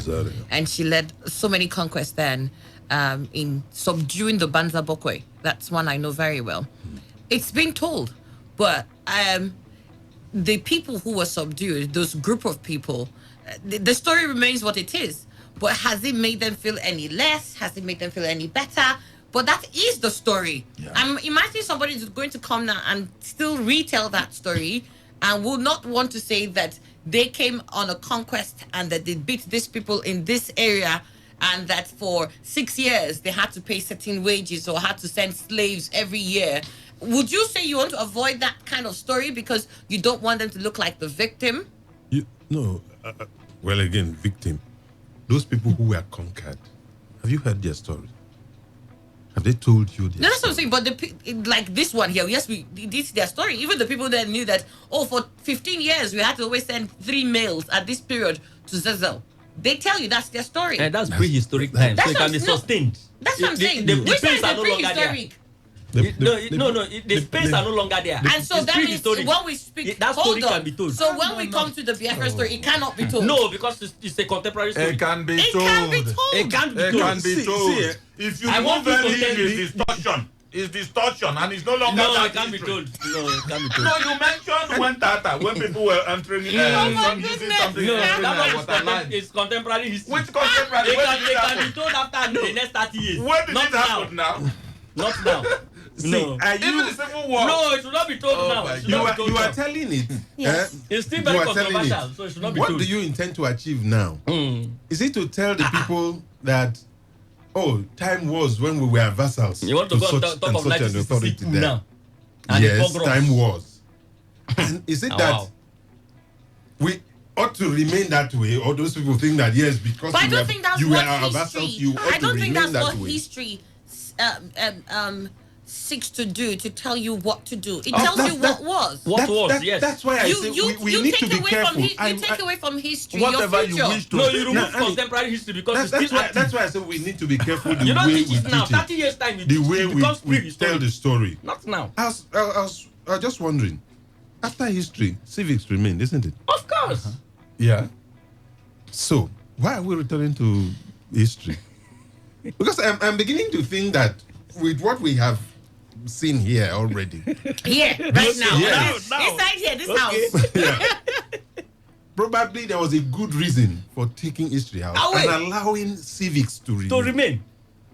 Because civics is supposed to, nurture the consciousness, the responsibility of individual within that society. But civic is not history. How do I know who I am if I don't know where I'm coming from? Civic is not history. See, it may not be history, but what happens? History is still allowed in the higher institutions. Of course. So if you will... They've been divided. So at the lower level, I think that probably that may have informed it. At the lower level, train this child to be... But we see so many nations who teach their little kids history. They do, yes. So not contemporary ones. They do. No, history. They do. Not contemporary. There's nothing like contemporary history. No, there's contemporary history. No, they teach their kids history. When they reevaluate the curriculum, they add what else they need to add. But they teach history. The American schools teach the history of African administration. I don't know at this point we're managing our nation now. I think for me, we're managing a situation. So we should keep away certain information. If certain things will make matters worse for us, we better treat it, as such, and then move on to a certain level. If we have been able to develop, develop the individual to be a citizen, then you can now tell him probably what happened before. It will no longer mean so much. But at this point, that as it were, we keep, of course, a lot of the dramatic personnel are still here. Wow. They are still telling their story and making it look so real to you.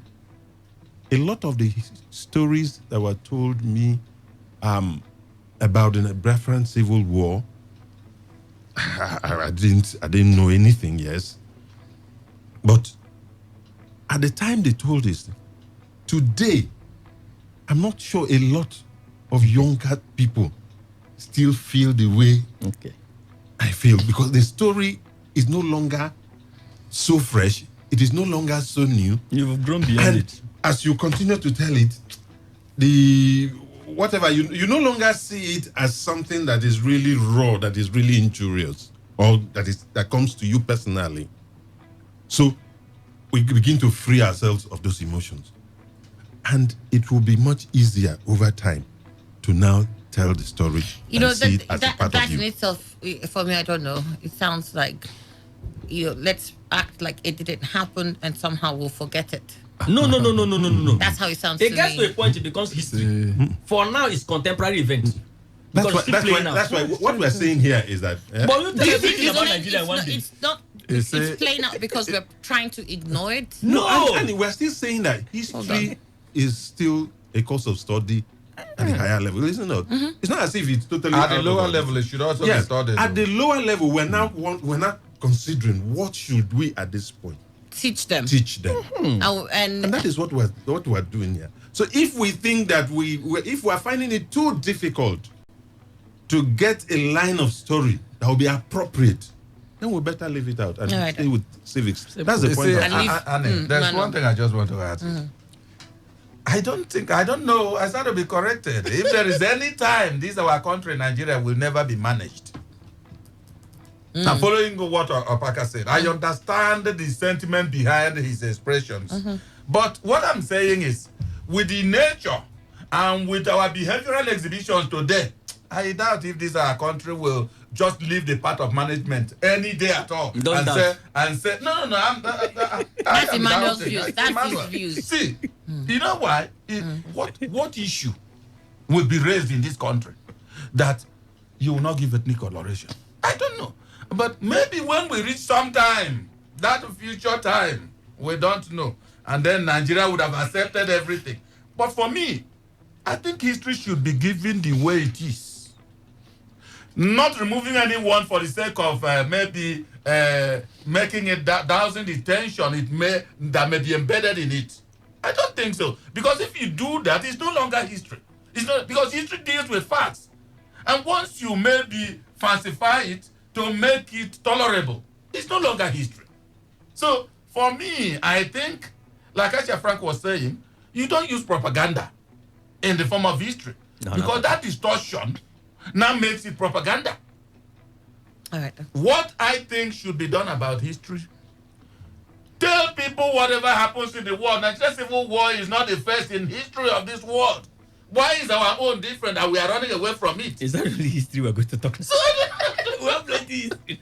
And definitely somebody must write what we represent to be history. And then if the person who's representing it has his own version of what he calls history and it does not tally with what other persons are holding, so what do we really put forward as history at that stage? Well, that's what I'm saying. It must I've read a lot of books. But it must be a collective effort. Thank you. I think that there's always going to be a baseline that you find that reflects all through the stories. Yes, there might be, oh no, he didn't come in through the door, he came in through that window. Or this person's own will be that, no, he traveled to Kaduna the night before when he was murdered. And that one will say, no, they came to Ibadan and met him. But they do agree that at the end he died. So there will be different variations. But I expect that historians who ought to be part of the people who will come up with the curricula for, or the whatever stories that we adopt into our history books, will be able to fine-tune all of that and get to what is acceptable by every person. Maybe leave out the extra details of whether he came in through the window or through the door and say he was killed in the night. That is adopted. It will be easier than when we start looking at the exact ways where certain things happen. where we see distortions coming. The people from the left will say, "Oh, it wasn't like this." The people from the right might say it happened in the afternoon, and the ones who will come here and say it happened in the daytime. If at all they can all agree that it happened, let's stick with it happened and leave the timings. I think that would be what historians would be able to do for us. Jump at it happened without tracing. That's what I'm saying. No, but if you're writing a story, there's a way you can get to the story, and you might not necessarily dictate at the hour when it happened and say it happened. Yes, it's possible. Exactly. See, I was let's take this scenario.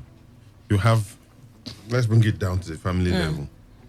You have a problem with your relation. Maybe some people, even siblings, you could have issues. At the material time, the issues are so fresh, so one feels so hurt. And they are raw, they are fresh, you are hurt. If you want to, at that time, begin to tell your children what your brother did to you at that material time, you know that your choice of words, your line of story, and the way you're going to color it will be such that will leave certain traits of bitterness and hatred in its form. But if you allow yourself time, over time, yes, something happened, because these children will probably grow up to a point where they will begin to observe that your relationship with this person is not as it ought to be, and ask questions. If over time has passed on it, you are going to tell the same thing, and you really don't, you have come to its level of sanity where you say, look, I don't want this to pass on this hurt to these children. You are going to tell the same story. Yeah, but you know, if you notice that the one of the stakeholders, or shall I say, stakeholders that the Vanguard newspaper said that they spoke to as regards restoring history, who was saying that there must first be those who will do the what's that word, Emmanuel? You try to help me with pedagogy, and then there will be the historians. That there must also be how they break it down for classes. So you know what you're teaching in primary school, you know what your primary school 1 to 3, what you teach from 3 to 6. Same with senior secondary school, because I want to believe, as we have all agreed here, that in the tertiary institutions there is history. That is being taught. So it's not as if it has been expunged. Nobody knows anything. Yes, in history they do, and maybe at that point you can get to read different books who will give you different revelations as to what happens, and you can fine tune everything in your own to depth to move on as to what conclusions you deduce from that. I think that when we're looking at primary school and secondary school, there is a way we can tell the story itself that doesn't give us that doesn't give you a position per se. Of course, it can be like, yes, there was a civil war between this and this. You might not want to go into details if you're telling somebody in primary school. You want to tell them it happened here, and then this is how the tankers came in at the hour, and this is how. You might not want to break that down for primary school. That's why they said the astute historians will bring the content. You might just want to tell them at that time there was this, it happened in Nigeria, it was a period in our time that was very dark. And then that is what they know at that period. Maybe when they move on to secondary school, you might want to break it down further a bit. But you know, I think that it's very glaring here that even when we talk about history, that for us here in the studio, we're picky about what we tell about the Biafran story. Meanwhile, I think somebody mentioned here, our history is much more than the Biafran story. No, there's so much, but we're very particular that was a very, very dark period, and that dark period has spiraled into so many things that we see going on now, and that in discussing it, we might just continue to rock a boat that is not steady yet. Don't you think that it is important then that the government of the day does something about discussing those issues? Because we're looking at moving forward as a nation. And somehow it just seems as if we're just, putting ointment on a wound that continues to fester and not administering the right medication. Emmanuel? You see, Annie, history should be brought completely the way it is. Let me answer this question with a part of the Bible. Because those who believe in the Bible believe it as an authentic book. When Joel, the chief of army staff of David reigned, did whatever he did against David, David stomached that thing. until when he wanted to die. He now told Solomon that took over from him. You see, Joel, don't allow him go scot-free because of certain things he did for me. We're talking about the book that is originated by God. And later on, after David's funeral and all that, Solomon put Joel to death. Raw in the way it was told, it was executed, telling the truth. But what I'm concerned about, if you said because you want to douse tension, don't tell your children this, and you distort that, it's no longer that history. So it has to be told whether, see, that is why they mention in that in degrees are primary, secondary. But at the tertiary level, you know that people are getting the whole thing because they are assumed to have been matured. But I believe it will be given bit by bit at this lower level. To the point that it cannot spoil them to maybe a retaliation or whatever.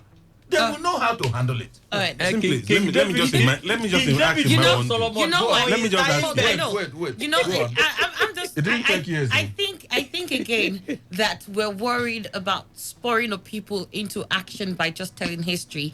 Ever since we were in school, because some people say it's contemporary, it's still happening, and yet in history books we had read about certain areas who were attacked by certain groups of people at the time I was in school.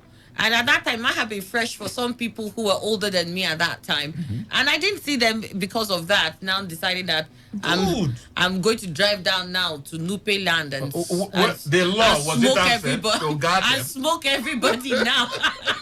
But that was the history then. I was reading it. I had older people who they knew that was what was going on. How come it didn't influence them? So I'm worried as how we think in telling this truth now to our kids that it will form something that is averse to us being a healthier nation. When you get annoyed, a healthier you nation. hit your chest, let it be there. That's it. I was just going to ask him, man, when you said David said this to his son, Yes. Solomon. Are you applauding David? No, do you think that is a proper thing? No, to let do? me No, answer. sincerely. Let me answer. That in David's position today, you would have told your son to do that. Let me answer, Parker. You see, today, Emmanuel Ndukwe, that is sitting beside you, will tell my son everything that went wrong in my history. I will tell him point blank. Whatever actions he take belongs to him. Because my father is still alive. He has told me everything about him and what has happened in our family lineage and all that. I have not taken any cutlass and go after anybody in terms of those who did bad against us. So I applaud David. It was a part of history. You don't applaud David. No.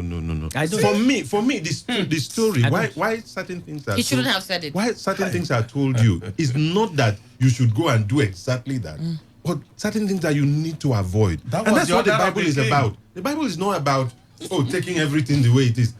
It's a book that ought to guide you. It's for guidance. So there Let's are remember decisions. that the book is not history. The Bible is not history. A great part of the Bible is part of it historical. is- No, it's not. A greater No. part of the Bible is historical. Hold on. My point here is that it's not like a history book. It No, is. it's completely depending on how you Depending on how approach you it. look at it. If I In wanted, secondary school, I was taught If I it as wanted the a history and religion of Israel.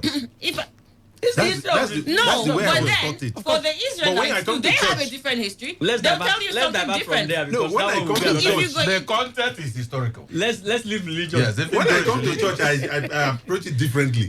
No. But when you are when I'm I'm a very teaching historical. it, learning it as history and religion of Israel, that's That's a different what I'm ballgame saying. When altogether. it becomes history of Israel, you find that Israelites do have something that is quite different.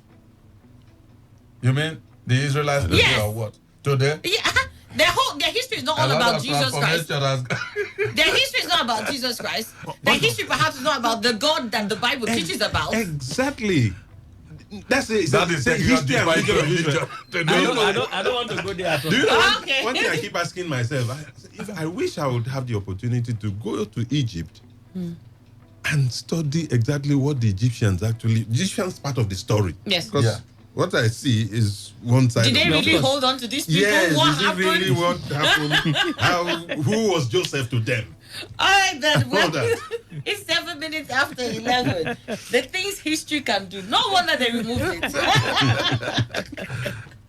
Well, let me get your thoughts now, our dear listeners. What do you think by September there's going to be a reintroduction of history into the school curricula? There are indications in certain quarters what should be and what shouldn't be treated in history, and what should be taught at what stage should it be taught. And of course, for what I have come to discover is the fear of how certain stories are told and what that can do to a generation untold. Do you have those fears too, or do you expect that in teaching history we put out everything there as it were? And if that is what we were to do, whose account are we going to adopt? How do we integrate the different stories that abound concerning Nigerian history? And when it comes to Nigerian history being taught, what are we so finicky about in talking about the Biafran War? It did happen. It is part of who we are. And if we indeed expect that we become a better nation by telling our story, what should we adopt? What should we overlook? And what should we keep away from our children? All right, 8 minutes after 11, the phone lines are open. Of course, you can send us your thoughts too. Send it to us via text message or WhatsApp to 070-1933-9962. WhatsApp messages and text messages, please. 070-1933-9962. And of course, you can dial into the studio 0817-0000-951 or 0810-951-0951 for the two studio lines. Tweet at us. Our Twitter handle is @TodayFM951, @TodayFM951, or you can go on Facebook, www.facebook.com/Today95.1 FM, or simply search for Today 95.1 FM on Facebook, and please like our page. Watch us live on YouTube. We're Today 95.1 FM on YouTube. Click on the live button. Don't forget to click on the subscribe button so you get us each time and every time. All right, phone lines first of all. Hello, Today 95.1 FM. Good morning. All right, lines are still open, but I'm trying to get across to the text messages. I'll do that shortly. 070-1933-9962. Text messages and WhatsApp only. Hello, Today 95.1 FM. Good morning. And good morning to people in the studio. Thank you. I want to tell you a brief story about my grandmother. My mother happened to be the only, my name first of all is Wanedi. My mother happened to be the only surviving child of her mother. And when I was born, I go to see my grandmother crying and weeping about her son, one of her sons that died in the war, whose name is Yuni, which I didn't know. And I began to ask myself, what happened to Yuni and all that? Because I was not told this story in the school, when I grew up and began to hear about the Biafran and Nigerian war, and I knew that that is where my brother, my mother's brother died, I went back to ask my mother, Mama, where did this man die and how did he die? My mother began to tell the story. Now, if he had told me the story early enough, the views I have about Nigeria today wouldn't have been there. Now, the reason for the things we're seeing in this country, the crisis, the mistrust, the fears and all that is because of the things we are trying to hide are the things that are coming up. Why not expose it and let everybody understand how it happened and why it happened so that such will not repeat itself again? I think history is, and the reason, part of the reason why the government removed it from our curriculum is because they want to hide the atrocities they committed during the war. Why not, if it is in the past, tell the story? Let the younger generation know so that they cannot go to it and so that people can move ahead. And the reason why you see the present government is behaving the way they are is because they are still not seeing the wound of that history, of what happened in the past. Why is because it has not been settled. All right, then. The story is being told. It Okay. will be settled. All right, then. The One day we got your thoughts. Thank you very much. Hello, Today 95.1 FM. Good morning. Hello, Annie. Good morning. Hello, good morning. What's your name? This is Lawson calling from Yanagua. Lawson from Yanagua. Good to have you. Go ahead. Yes, I greet the people there. Thank you. Annie, the essence of history. A lot of people don't, when they say history, people don't understand. the essence of history, the reason why histories are being told is for us to learn lessons from it, so that going forward, we will not make that mistake again. That's the essence of history. People twist it. See, take the Civil War, for instance. If you look at it, the lesson by that history is always in the book. Right now, it's even told in secondary schools. Look at it. Both Ojukwu and Gowon, that war, they have no business fighting that war. A lot of efforts were made to settle them, for them not to go to war. Even the Aburi conference was enough to settle them, but because of the ego of both Ojukwu and Gowon, they went to war. A lot of people died. Property, so much property were lost. The nation was set backward. You understand? Those are the lessons. What did we gain from the Civil War? Nothing. Those are the lessons. That's the essence. So that you don't make that mistake again. You understand? Yeah. But the way I'm looking at Nigeria is as if no lesson has been learned. All right, then. Thank you. We got your thoughts, Lawson. Thank you so much. Hello, Today 95.1 FM. Good morning. Good morning, Annie and the team. Good morning. Tunji, good to have you. Go ahead. Yes. I just listened to you people, and it's very interesting. So sometimes I know a little bit more why things are difficult in National Assembly. Exactly. Before the introduction of history, the story everywhere is, why did government remove history in the first place? People were complaining left, right, and center. Now it's coming back. Now we have reasons why it should not even come back at all. For me, history should be there. We need to teach ourselves. We need to learn from what has happened. The problem that we have today in Nigeria is because people have been fed with different narratives, and it has stuck to our heads, and we are not letting go. And that is why we need to teach in schools. So what the school board or authorities need to do is different history books. We were taught history when we were in primary and secondary school in our days. We are not talking about 100 years ago. I was in primary school in the 80s. So when we teach people, the school agencies will screen the books that will be delivered in these schools. We will not tolerate books that will go to the extremes, but you give people what will be relevant for their age, so that they understand the stories, we can learn from it. Just like the last caller said, there was practically no reason for that civil war. It was purely ego, and they drove the entire country into the crisis. Let the younger ones learn from it.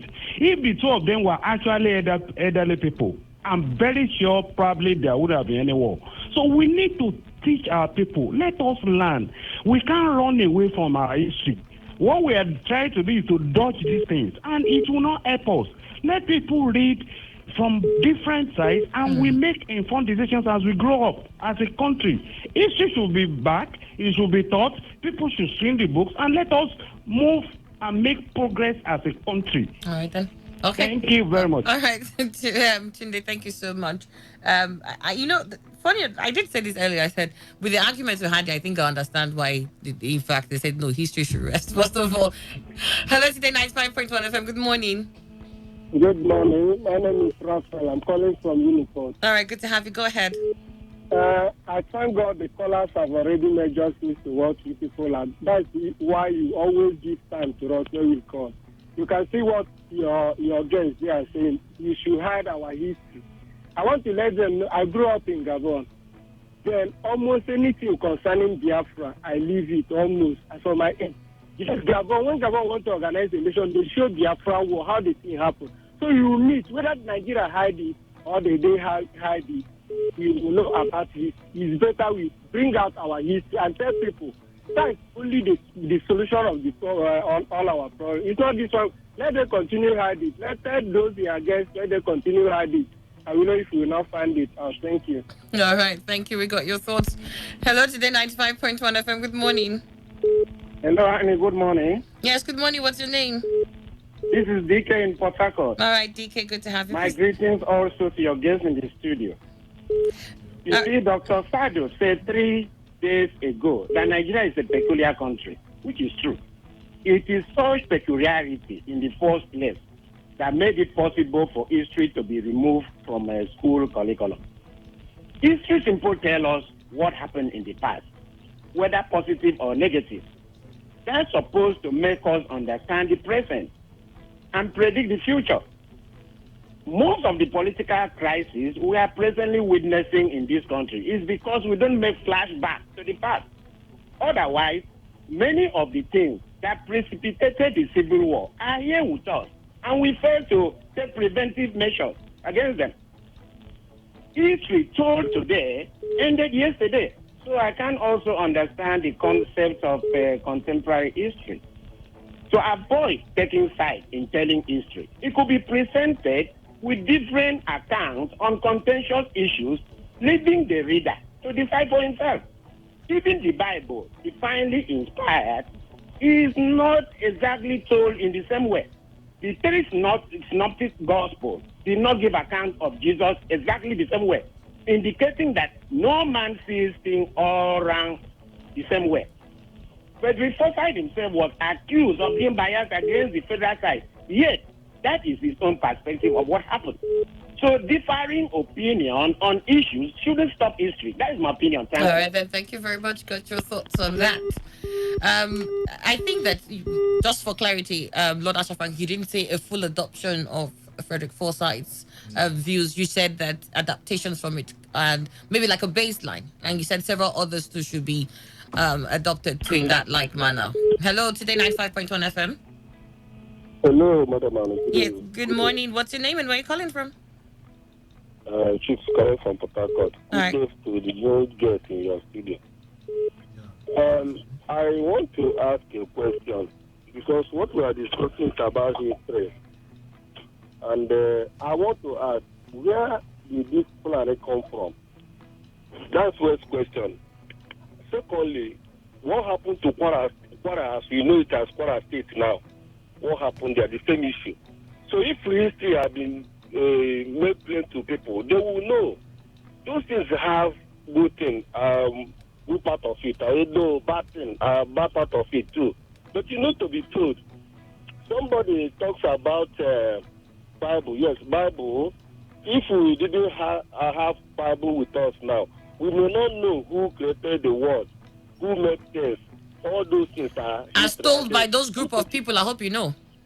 If that's it. If you're going by history, as told by those group of people. Who created the world, who made the world, as told by those group of people too. That's history. Yes. The people, some people must told about it because there are some people that God made them to do that, according to the Bible too. Yeah, but what I'm trying to say is that the Bible itself too is history as told by those group of people. If you meet a traditionalist, maybe somebody here from Yoruba land, he'll tell you a different way how the world came to be. Yes, that's the thing. Even during the time of Jesus Christ, somebody will come and explain the different way. That time, that one says from right, this other one says from the left. But the focus is the particular person. Because not one position that people will stay and see something. So they can say it, but the same issue, the same thing. So that is the thing. All right. Thank you very much. We got your thoughts. Thank you very much. Hello, Today 95.1 FM. Good morning. Good morning, Ali. Morning, what's your name? Where are you calling from? Andrew calling you from Omagwa. Andrew from Omagwa, go ahead. Yes, I think no history is unimportant. Every history is very important. And it depends on how the history goes. Because if I want to look at it, just like some person have mentioned Bible, if I want to look at it from even the record of the apostles, those who read the Acts of the apostles and those who read the Gospels of the apostles, most of the apostles were following, all of them were following Jesus, especially those who wrote the Gospels. They were with Jesus Christ. But if you read their different Gospels, you see that they are giving account over a particular matter. They look at it from different perspectives, from different views. Some of them, if you don't read all of them together, you may not get the written straight. But they were pointing to the same direction. From different views, they saw it. But today, it is very clear to us. We know what they are talking about.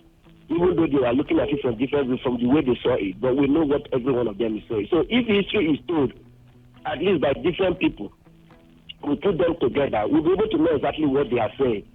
For the fact that things will not be very correctly put to us, is not enough reason for us to shy away from history, even the history of the war, of this Biafra war. We want to know everything. It is very important to us. We want to see it. So I want to say that history is very important today, even to the grassroots. All right, then. Thank you very much. We made it. Thank you. Hello, Today 95.1 FM. Good morning. Hello, good morning, Annie. Morning, what's your name and where are you calling from? Thank you. This is Godson from Aba. Godson, go ahead. Thank you, my sister. You see, this history we are talking about this morning, my sister, even we in Nigeria, we know they learn anything. No need of the history. We know they learn. Okay, now, let me break it down. Look at the word now. In the Bible, God says, thou shalt not kill. People not killing today. People are killing today. Thou shalt not commit adultery. Thou shalt not commit fornication. They are in the Bible. All these things are history. For people who are still doing it today. We know they learn anything. No need of it, my sister. Thank you. That's not fair. Always so. Every comment from it. How can you say because we don't learn, we should not bother? That's not fair. All right.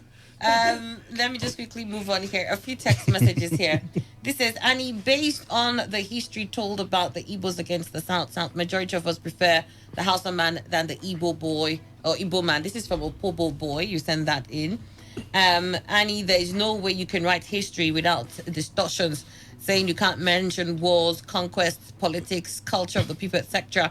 If you try to avoid such things, in fact, you're no longer teaching or writing history, rather you're doing moral instructions. History doesn't need distortions. Say it how it is. Just that's history. Either you take it or you live it. Emeka, you send that in. And according to the words of a philosopher, a country without ruins has no history, and a country without history has no culture. And for a proper building of the culture of the people, history must be told in its correct perspective. That way, the people will learn from its pitfalls of error and avoid the bad side repeats itself. James Bongwa, you send that from Uzoba. And according to the words of a philosopher, okay, I think I read that. We didn't teach stealing, cultism, etc. in schools, but people learn these things one way or the other. So why not take the chance and teach the merits and demerits and leave people to build on it? Simple. Annie, our major problem is not only this. Okay, that's not for today. Annie, please, who fail to learn history or learn from it are forever doomed to repeat it. People who fail to learn history or learn from it are forever doomed to repeat it. The reintroduction of history is one of the best things regards things that will happen in Nigeria. Good morning, Annie. Will today history tell how the Fulani Katsureras occupied Agatu land in Benue? This is from Elda in Port Harcourt. Annie, see why leadership is the greatest problem of Nigeria. And is history actually removed from the syllabus? As a teacher, I'm aware that history is still a school certificate subject written in both SSCE, NWAEC, and NECO exams. Maybe what we're asking for is that history should be a core subject. Tony Yose, you send that from Ahoda. This says, good morning. I am Ernest from Woji. I totally agree with Lord Asher Frank. If we start teaching the Civil War and people know that soldiers did what soldiers did to their great-grandmothers, they may get angry and go to the streets and start killing people. Let us delete the Nigerian Civil War from our history. I never knew that NEPA used to tell people before they would take life, thank you, Lord Asher Frank, please tell us more. We don't want to hear how people were bombed, but that is part of who you are. You need to have voice, because if you didn't know it happened, it means you just walk into it right all over into again. It happened.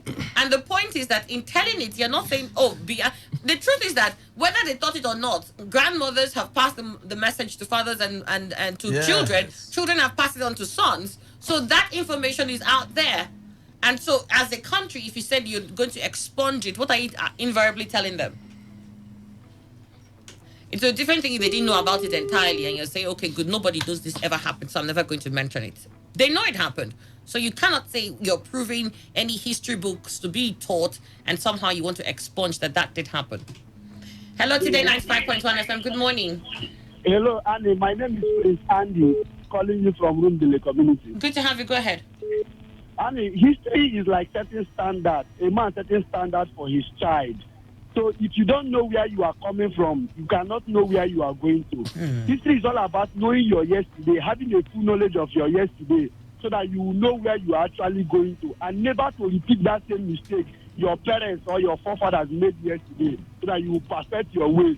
To me, that is history. And there is no need for us to expunge it from our history book, or not to teach it in the class. Because when you know that some people use it for negative means. If your parents properly told you that this is what happened in the past, this is what led to so thing, you just need to use it as a stepping stone to perfect your ways in life, not to begin to misbehave or begin to undo others because they undid your parents in the past. And I want to also use the opportunity to greet my mentor, Lord Asha Frank. I remain Prince Andy, calling you from Rundele. Thank you very much. All right, Prince Andy, thank you. This is Annie and Co. For me, I would like history to be pulled out totally and let constitution replace history. We should have practical and theory constitution gotten from the Supreme Court. Well, teach constitution is what this is more about. It says, what's the point of learning history? That is the work of civics. Hello, Today 95.1 FM. Good morning. Good morning. Today FM, finally. Finally.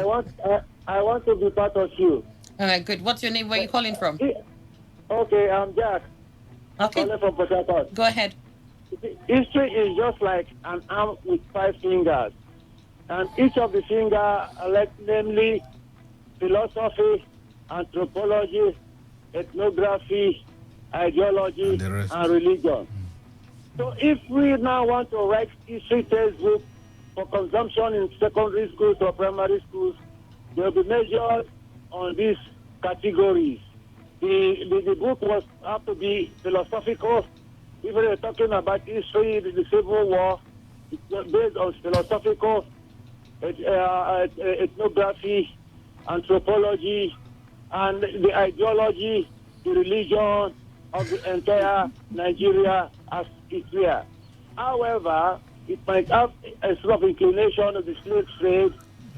People migrated to America, to Europe, and the rest. And it's not that you just write anything and you want it to be consumed or learned in schools. In essence, it is a consummation of these 3 fingers I've called. They are all intertwined to come up with an history textbook. All right. That is it. All right. Thank you very much. We appreciate it. And Boniface, you both says, reintroduction of history in our educational curriculum. Good idea. But why was it removed in the first place? Now it should be history and not contemporary political propaganda filled with sentiments and prejudice that would lead to the removal. It should be history that is guided by facts, which will foster unity and guide the future generation. History is not an idea or an opinion. It is factual accounts of events. Yes. One good material I read is Last Flight from Uli by Frederick Forsyth. Yeah. Hello, Today 95.1 FM. Good morning. Solid. Good day. Yes, what's your name and where are you calling from? My name is Simona Chiso. Where are you calling from? I'm calling from Rome. Go ahead. History can never be expunged from people's life. Everybody is supposed to know the background of the parents, the background of the community, the background of the society he comes from. And no way they are standing by the time he was born, when he started growing up. That will help him to do well in the future. But when you consider Nigerian policy trying to remove history from our store days, it is because they want to hide the certain things that happened during the Afghan-Nigerian War. Yeah. That is what they want to hide. I was in primary 4 when the war was fought. And my father had a radio. We were hearing from Radio Biafra. To keep Nigeria one is a task that must be done. To keep Nigeria one is a task that must be done. Then later, the Radio Biafra will say, the tide of vigilance, that we must be vigilant, because if we are not vigilant, they will destroy us. at the end of the war, the federal government declared no victor, no vanquished. You do know when the war ended, schools were not rebuilt in Igbo land. We were staying under acacia tree until the community started building houses for us. So you see that history is good. I heard from what you were discussing earlier this morning that the people that caused this Biafran war was Nzongo and his group. If you go into Nigerian history, you know that at that time, Nzongo took over government or killed some people in the north. They were all swordmen, graduates that joined the Nigerian army and rose to major in rank. So your point here, in order not to have a history class now, your point here is that we must have history. We are not going to anywhere. All right, then. We got your thoughts. The federal government wants us to forget how the Fulanis took over the 14 Hausa states in the northern Nigeria before this time. During the time of Madam Fodio. Okay. To remove history, they want us to move away from knowing. Okay, good, fine. It was done. It was done by many governments ago. The fact is that there's going to be a reintroduction of history by September this year. What is your thought on that? Well, what I want to advise is that they should encourage us to study history. All right, then. Thank you very much. We got your thoughts on that. Encourage us to study history. Thank you. Hello, Today 95.1 FM. Good morning. Yes, my name is Ike. I'm from Choba. I want to tell you that they told us that history and government, they are the same. So they want to use history and put inside government so that if you learn government, you learn history. It's like commerce and the economics. Now you can see that the commerce now, from the dropping it then. They put all those things inside the economics. That's what I read in one of the newspaper. And that's why they decided to do it. But now they're going to separate it now. It's no more going to be involved in government. History is going to be history. Yes, they say if you are learning history, if you are learning government, you are learning who. That's why they dropped the history before. All right, then. Okay. We got your thoughts. Thank you very much. Asha Frank should learn that justice fought for through detailed history is better than the war fought through ignorance of history. Why is he afraid? Daniel Gibson, you sent that in. Of what? I don't know. Annie, according to the words of a philosopher, a country without ruins. Okay, James, I read that already. This way says there are three ways of looking at history: bias, prejudice, and actual or objective history. However, I advocate that only trained historians should teach history. Now, Mecca, you send that in from Port Harcourt. And this says here, beloved history corrects future. If there are action done against Biafran Nigerians, will not want the children to know about. A man who killed your father will not want you to know about it. This is from Evans Chidozie.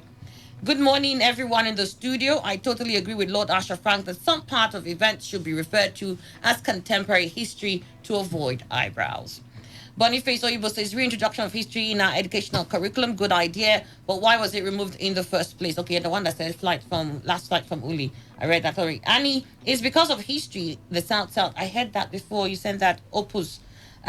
Good morning, Annie and the entire crew. History only tells us where we're coming from.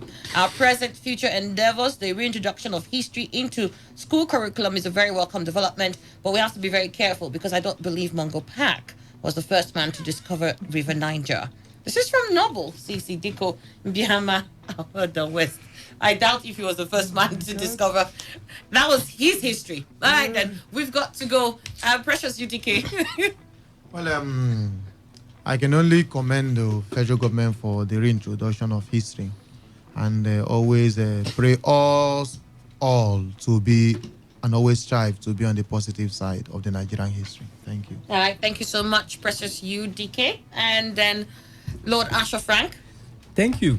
Those who commented and said about going into history, I will advise them that you are free to go into any library and consume as much historical information you have. Which library? Do libraries have books now? They do.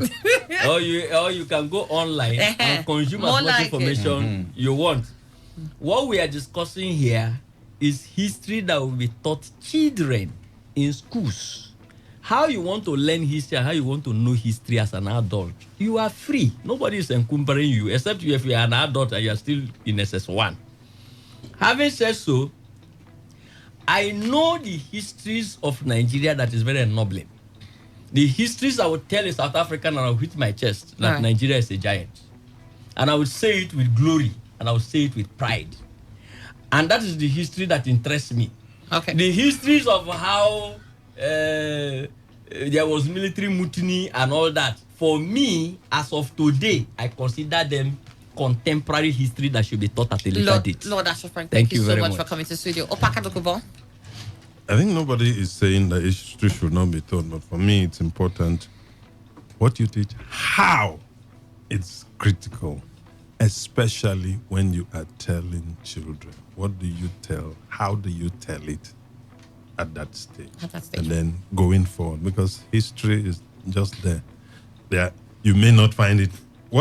Sometimes you may not find it in a history book, but you can find it somewhere else. It must not be called history then before you go and see what happened. It can be found anywhere else. Somebody can write his own autobiography and you can still find I think the a idea sense is of that history. we know how powerful history is. You know, the tool of history, how powerful it can be in modeling a human. Exactly. People have actually adopted an entire history to be a way of life for them. So in telling history, we must also be careful how we say it. Like, I agree with you. Why we are even discussing it is that we are looking at what as a nation we will adopt. We're not talking about history. individuals. Exactly. Yes. Thank you very much. The official one. Of Pakatokuba. Thank you so much. Emmanuel Ndukwe. I tell you, history should be written the way they occurred. No distortion, no prevarication. Tell the truth about history. Whoever is going to pick arms to fight federal government, the law is waiting for him. Thank you so much, Emmanuel Ndukwe. That's where we wrap up on the show. History will record that we had this discussion in Today FM. And I hope history will be fair to us. And and this is where we wrap up on the show. Thank you so much for being part of it. We'll have more tomorrow. Stay tuned. Entertainment Express comes up next. Court, are you ready? Today, 95.1 FM, the voice of the people. You got a fetish for my love. Been waiting for a lifetime for you. Listen to Entertainment Today every weekday at 11:30 a.m. And I'm so I don't even mind.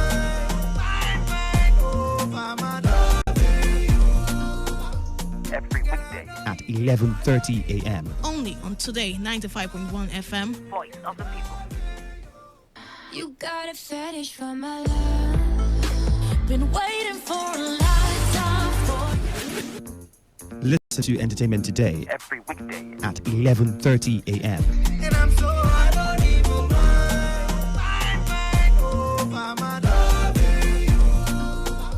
Every weekday at 11:30 a.m. Only on Today 95.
Up. All right, now, Lil Kim right there. Put your lighters up wherever you are, people. Put your lighters up and put your hands up and don't touch your dial because it's entertainment today on your premium talk radio station, Today 95.1 FM. I am the coolest kid on radio, the guy they call Trace. Truth is, you just have to love me. All right, so shout outs to Lil Kim, man. You know, she really made it happen. All right, it was Foxy Brown too, but no, Lil Kim for me was it. And Nicki Minaj, you know, got into the scene and tried to do it better than Kim did. But I still vibe to Lil Kim any day. Like when you want to talk about hardcore gangster rap, like come on, hands up for this lady there. All right, shout outs to Lil Kim and happy birthday to Lil Kim as well. 44 years old and she's still looking pretty hot. Yeah. When I say pretty hot, I mean pretty hot. If you watched the BET Awards, she was on stage to perform with Mary J. Blige, and it was amazing. I love the vibe with it and how she came out, still got the same energy. I mean, shout out to Dabrat as well. She's also one cool rapper y'all should remember. But for today, it's a happy birthday to Lil Kim and also a happy birthday to anybody out there who's celebrating today. Yeah, I think y'all should be happy. And just know that you're celebrating alongside this icon. She actually is a Grammy Award winner. She won the Grammy for Best Pop Collaboration with vocals for her involvement in the hit song Lady Marmalade. Yeah, that's it. So she's from Brooklyn, New York City. And yeah, man, I can go on and on and on. Affiliated with Bad Boy, had something to do with Notorious B.I.G. Right, that was before he married Faith Evans anyways. All signed to the same label. So congratulations to her and to every other person out there who's celebrating today. And I also would like to say a big congratulations to a few other people. This one is going to be to this man. His name is Peruzzi. He got himself a new whip. All right, congratulations to you, Peruzzi, for the new car you got. I wish I was driving in it, but I'm not. But still, I've got to show some love, don't I? Yeah, that's why we're doing what we're doing. So congratulations to you, brother, and all the best in your musical endeavors. A lot to talk about on the show today. We really don't have a lot of time, so I'll try as much as possible to cut to the chase, right? So now, YC has been in the music business for a while now. Ever since he did the Jagaban, everybody loved it. And then Alhaji came out, it was dope. And then, Juice, too much touch, too much juice. Like, I love that song. You could vibe to it any day, anytime. And that song really shook the UK and crossed over to the US. But it couldn't get the same form of energy, but it still was cool. And we liked it. But now he came back after a while, left Tiny Entertainment, came out with his own label. He dropped the song Day My Side, which I love. A couple of other tracks follow that one. I think he dropped the EP. All right, or was it EP or a mixtape? Well, he dropped a couple of songs, all right, and dropped a couple of videos as well. That was doing good. But somebody came on Twitter to actually ask YC how he makes his money. Like, Nigerians and how they don't mind their business. I think that's why YC did the song, Mind Your Business. Mind your business. What's your business? How I make my money? Anyways, the dude felt like he should ask YC how it makes his money because he felt like YC hasn't been dropping any songs lately. So I began to ask myself, brother, do you still exist on earth? Or maybe you moved to Mars before we did? I need to figure that out first. So the guy says, you don't sing anymore. What are you doing that's giving you money? So YC gave a very, very classical answer to that question. Oh, you want to know what I do to make my money, right? You want to know what I do? I'll tell you what I do. It's pretty simple. I'm into rituals now. I'm into money rituals. That's what YC said, not me. All right. He says it's into money rituals. All right. And as far as sarcasm goes, like that is it right there. It's both sarcasm and savagery put together. Like, yeah, I'm into money rituals now. With a swag. I could imagine him saying it and dusting up the shoulder. Like, and the brother doesn't have a reply for what he said. But what's the business of Nigerians and other people's business? Because a person is a celebrity doesn't mean that they have to tell you everything that they're involved in. No, it doesn't work that way, Just be happy for what they are, who they are, what they do, and celebrate them, and that's it. And that's the exact case for T-Boss. Although for T-Boss, I'll make a little bit of exception, all right? Remember now that a picture of her came out yesterday while she went for, was it antenatal or whatever she went for in Abuja, though. So somebody saw her pregnant, took pictures, and Daddy Freeze don't get it wrong, I love Daddy Freeze, but sometimes he sickens me with how he's so quick to insult people. Like, it's not like you're the most intelligent person to try to, respect other people's opinion.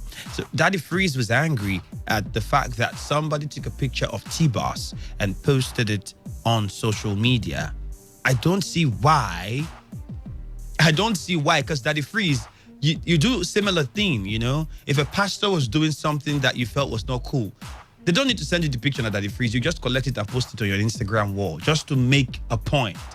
So I don't see why you come out to judge somebody who took a picture of T-Boss pregnant and posted it, especially when T-Boss has not really agreed to the fact that she was pregnant. So the person obviously wanted to prove a point.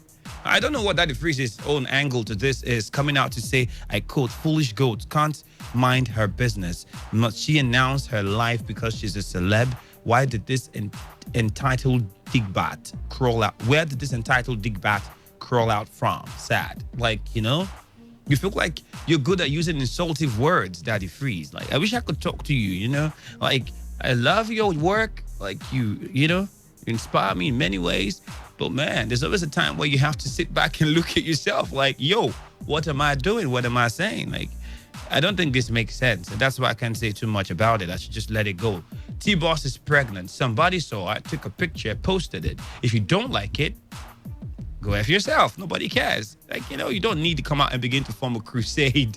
Are you fighting? Are you Batman? Like, I'm going to stand for T-Boss because she ain't strong enough. I don't even think she wanted you to say this. So I don't see the point.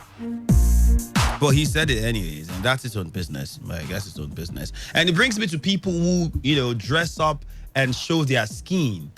Many a times we've asked ourselves, why do people dress up in the manner that they do? Show their skin, wear skimpy things, very revealing stuff, short skirts, crop tops that would expose flat tummies. In fact, I saw a girl the other day, she had a tattoo on her arm and she was wearing a cloth that covered everything. You know what she had to do then? She had to draw the cloth down almost to her elbow just so we could see the tat. And I was like, yo, if you're intelligent, I'm pretty sure you would realize that you want us to see the tats, right? Wear a spaghetti top or something that will reveal your arm. You don't cover up completely, draw a tattoo, and then you have to want to force the dress to look like something else so we can see your tats. Like, I don't know how people think. But Omawumi is different though. Omawumi is different. So when Omawumi does something, she actually does it for a reason, and then she tries to make you understand why she's doing it. For instance, before she got married, she was all sexy. She was all looking hot, short things. Some of them not too revealing, but she was into short things a lot of times. Short gown, short skirt, and all of that. Body hug coats and all of those things. And yeah, we found it very nice. And then the moment she got married, began to have kids, she stopped all of that. She started dressing more decent, Not like what she was doing before wasn't decent, but you could be decent in a very cute way, right? So now, she now, after releasing her album, she just dropped an album, dropped a single, and she said she had to change her fashion sense and go back to wearing short things, and people began to ask questions like, oh, Omawumi, what? Nigerians, of course, we don't mind our business. So that happened, and she had to come out to clear the air on why she's doing what she's doing. And she said, I quote, remember when I started out in the industry, my dresses were so short, my mom would say I used handkerchiefs to sew my dresses. Over time, especially when I became a mom and a wife, I became conservative and covered with my sense of style and music. And yeah, talking about the music, she did a good job. Now you might ask, what is she doing? My answer is, my current look is intentional in connection with my current sound. Will it be permanent? I don't think so. Who knows? I'm just exploring my many sides and loving myself in the process. I'm just on my wonder. And I'm wondering right now, aren't I? Yes, I am wondering right now. Yes, I am. So congratulations to Omawumi. All right, congratulations to Omawumi. Like, respect any day, anytime. If you are going to talk about women who have made it big in the industry and put women on the map in the Nigerian music industry, you would mention Omawumi. Like, there's no way. Her vocals are like out of this world. Shout outs to every other woman who's doing their job, like Tiwa, Yemi Alade, who else? I ran out of names so quick. But there are a lot of people. Like, forgive me if I don't call other names, but there are a lot of them. Shout outs to all of you. All right. Congratulations to them. And congratulations to Super Eagles of Nigeria. Yes. Yesterday was lit. It was lit. In the words of Skibi. Everybody was excited. It was fun. We ganged up in together, myself and the guys, and watched the match together. And it was exciting, you know. But one person is not really happy about it. I'm pretty sure everybody in South Africa isn't happy at the fact that they lost. But I'm pretty sure all of the Egyptians are very happy that South Africa lost. You know what life is, right? Somebody once asked me, what's good and what's bad? If it favors you, I don't think you'd want to refer to it as bad too often because you're getting something from it. If you aren't getting anything, then it's really, really bad. That's how life is. Anyways, that's soccer for you. Like, you play football, you win, you lose. When you win, you're happy. When you lose, you're sad. That happens. But AKA, he's not just angry at the fact that South Africa lost the match to Nigeria yesterday. AKA feels like this rivalry is the biggest in Africa. And I think it is. Nigeria, South Africa. Like, really the biggest, I think. And he says he's not just angry at the fact that they lost to us. He's angry at the fact that they always lose to us in everything. And so I started to think, like, yo, what is this guy saying? How many other things have we lost? I mean, you guys got rap, you know? You beat us to that one, you got rap. MI even, you know, confirmed it. We're getting killed by the South. You know, so you guys got rap. If we talk about hip-hop in Africa, we'll first point to South Africa. Not to say we don't have brilliant rappers in Nigeria or Ghana or any other African country. We do, but we know that if you want to sell hip hop, you have to go to SA. That's where it works. That's where you got AKA, Nasty C, Casper Newves, Questa. They go on and on, like plenty guys, you know. Ricky. I love all of them, and they're good, you know. They're really good. El Tido. We could go on and on. Plenty guys. If you want to sell hip hop. So I don't know what he meant by everything, but the brother was really upset about the whole situation.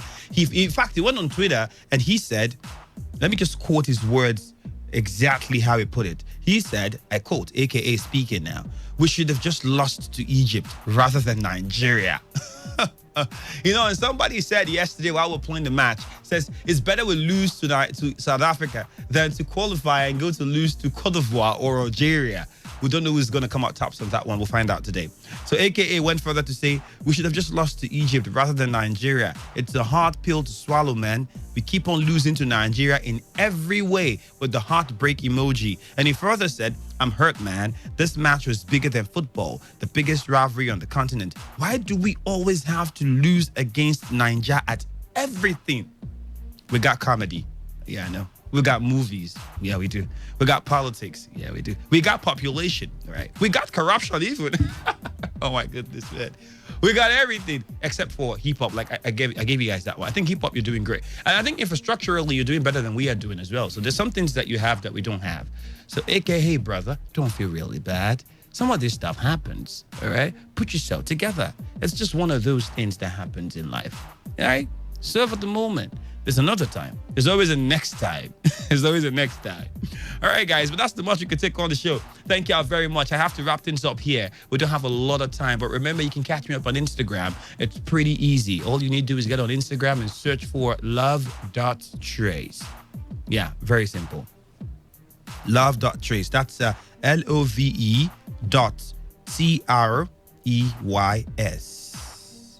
That's it. Very easy. Very, very easy. Very, very simple. Meanwhile, I'll leave you a song. This song is great. It's Idi Kabasa, Olamide, and Wizkid. And they titled this one Totori. Totori me one time, All right. The recap comes up in the evening.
News on your premium talk radio station Today 95.1 FM, Port Harcourt. I am Ifemi Andrew.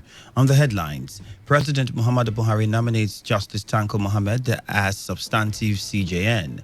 Nigerian police arraigns about 40 members of Islamic Movement of Nigeria in court.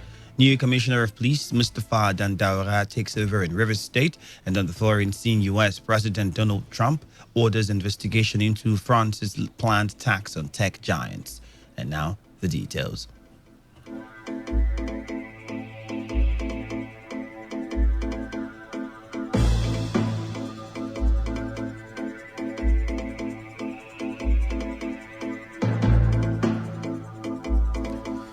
President Muhammadu Buhari has nominated the acting Chief Justice of Nigeria, Justice Tanko Mohammed, as substantive CJN. The National Judicial Council had yesterday recommended Justice Ibrahim Tanko Mohammed to Buhari for confirmation as the substantive Chief Justice of Nigeria. Tanko's name was read by Senate President Ahmed Lawan on the floor of the Senate. Buhari urged the Senate to accord the confirmation of Justice Mohammed for speedy consideration. And there are indications that the ministerial list of President Muhammadu Buhari has been submitted to the National Assembly.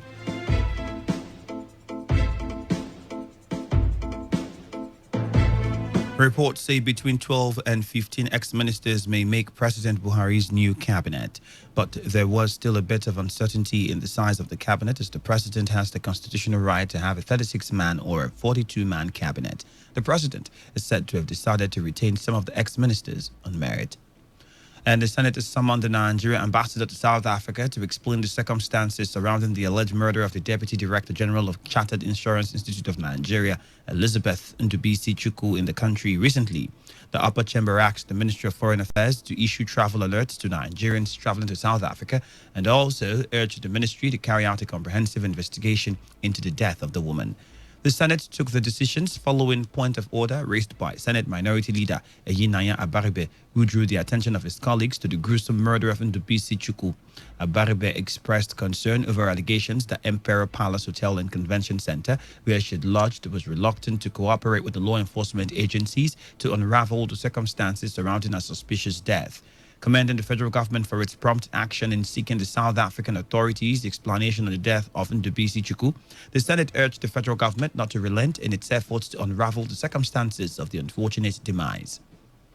And now to party matters. The People's Democratic Party has set up a committee to investigate the voting pattern of its lawmakers during the 9th National Assembly leadership election in June. National Chairman of the PDP, Uche Secondus, who inaugurated the committee in Abuja, said the committee had 3 weeks to submit its report. Secondus, represented by the party's Deputy National Secretary South, Yomi Akinwumi, said that the 10-man committee would be chaired by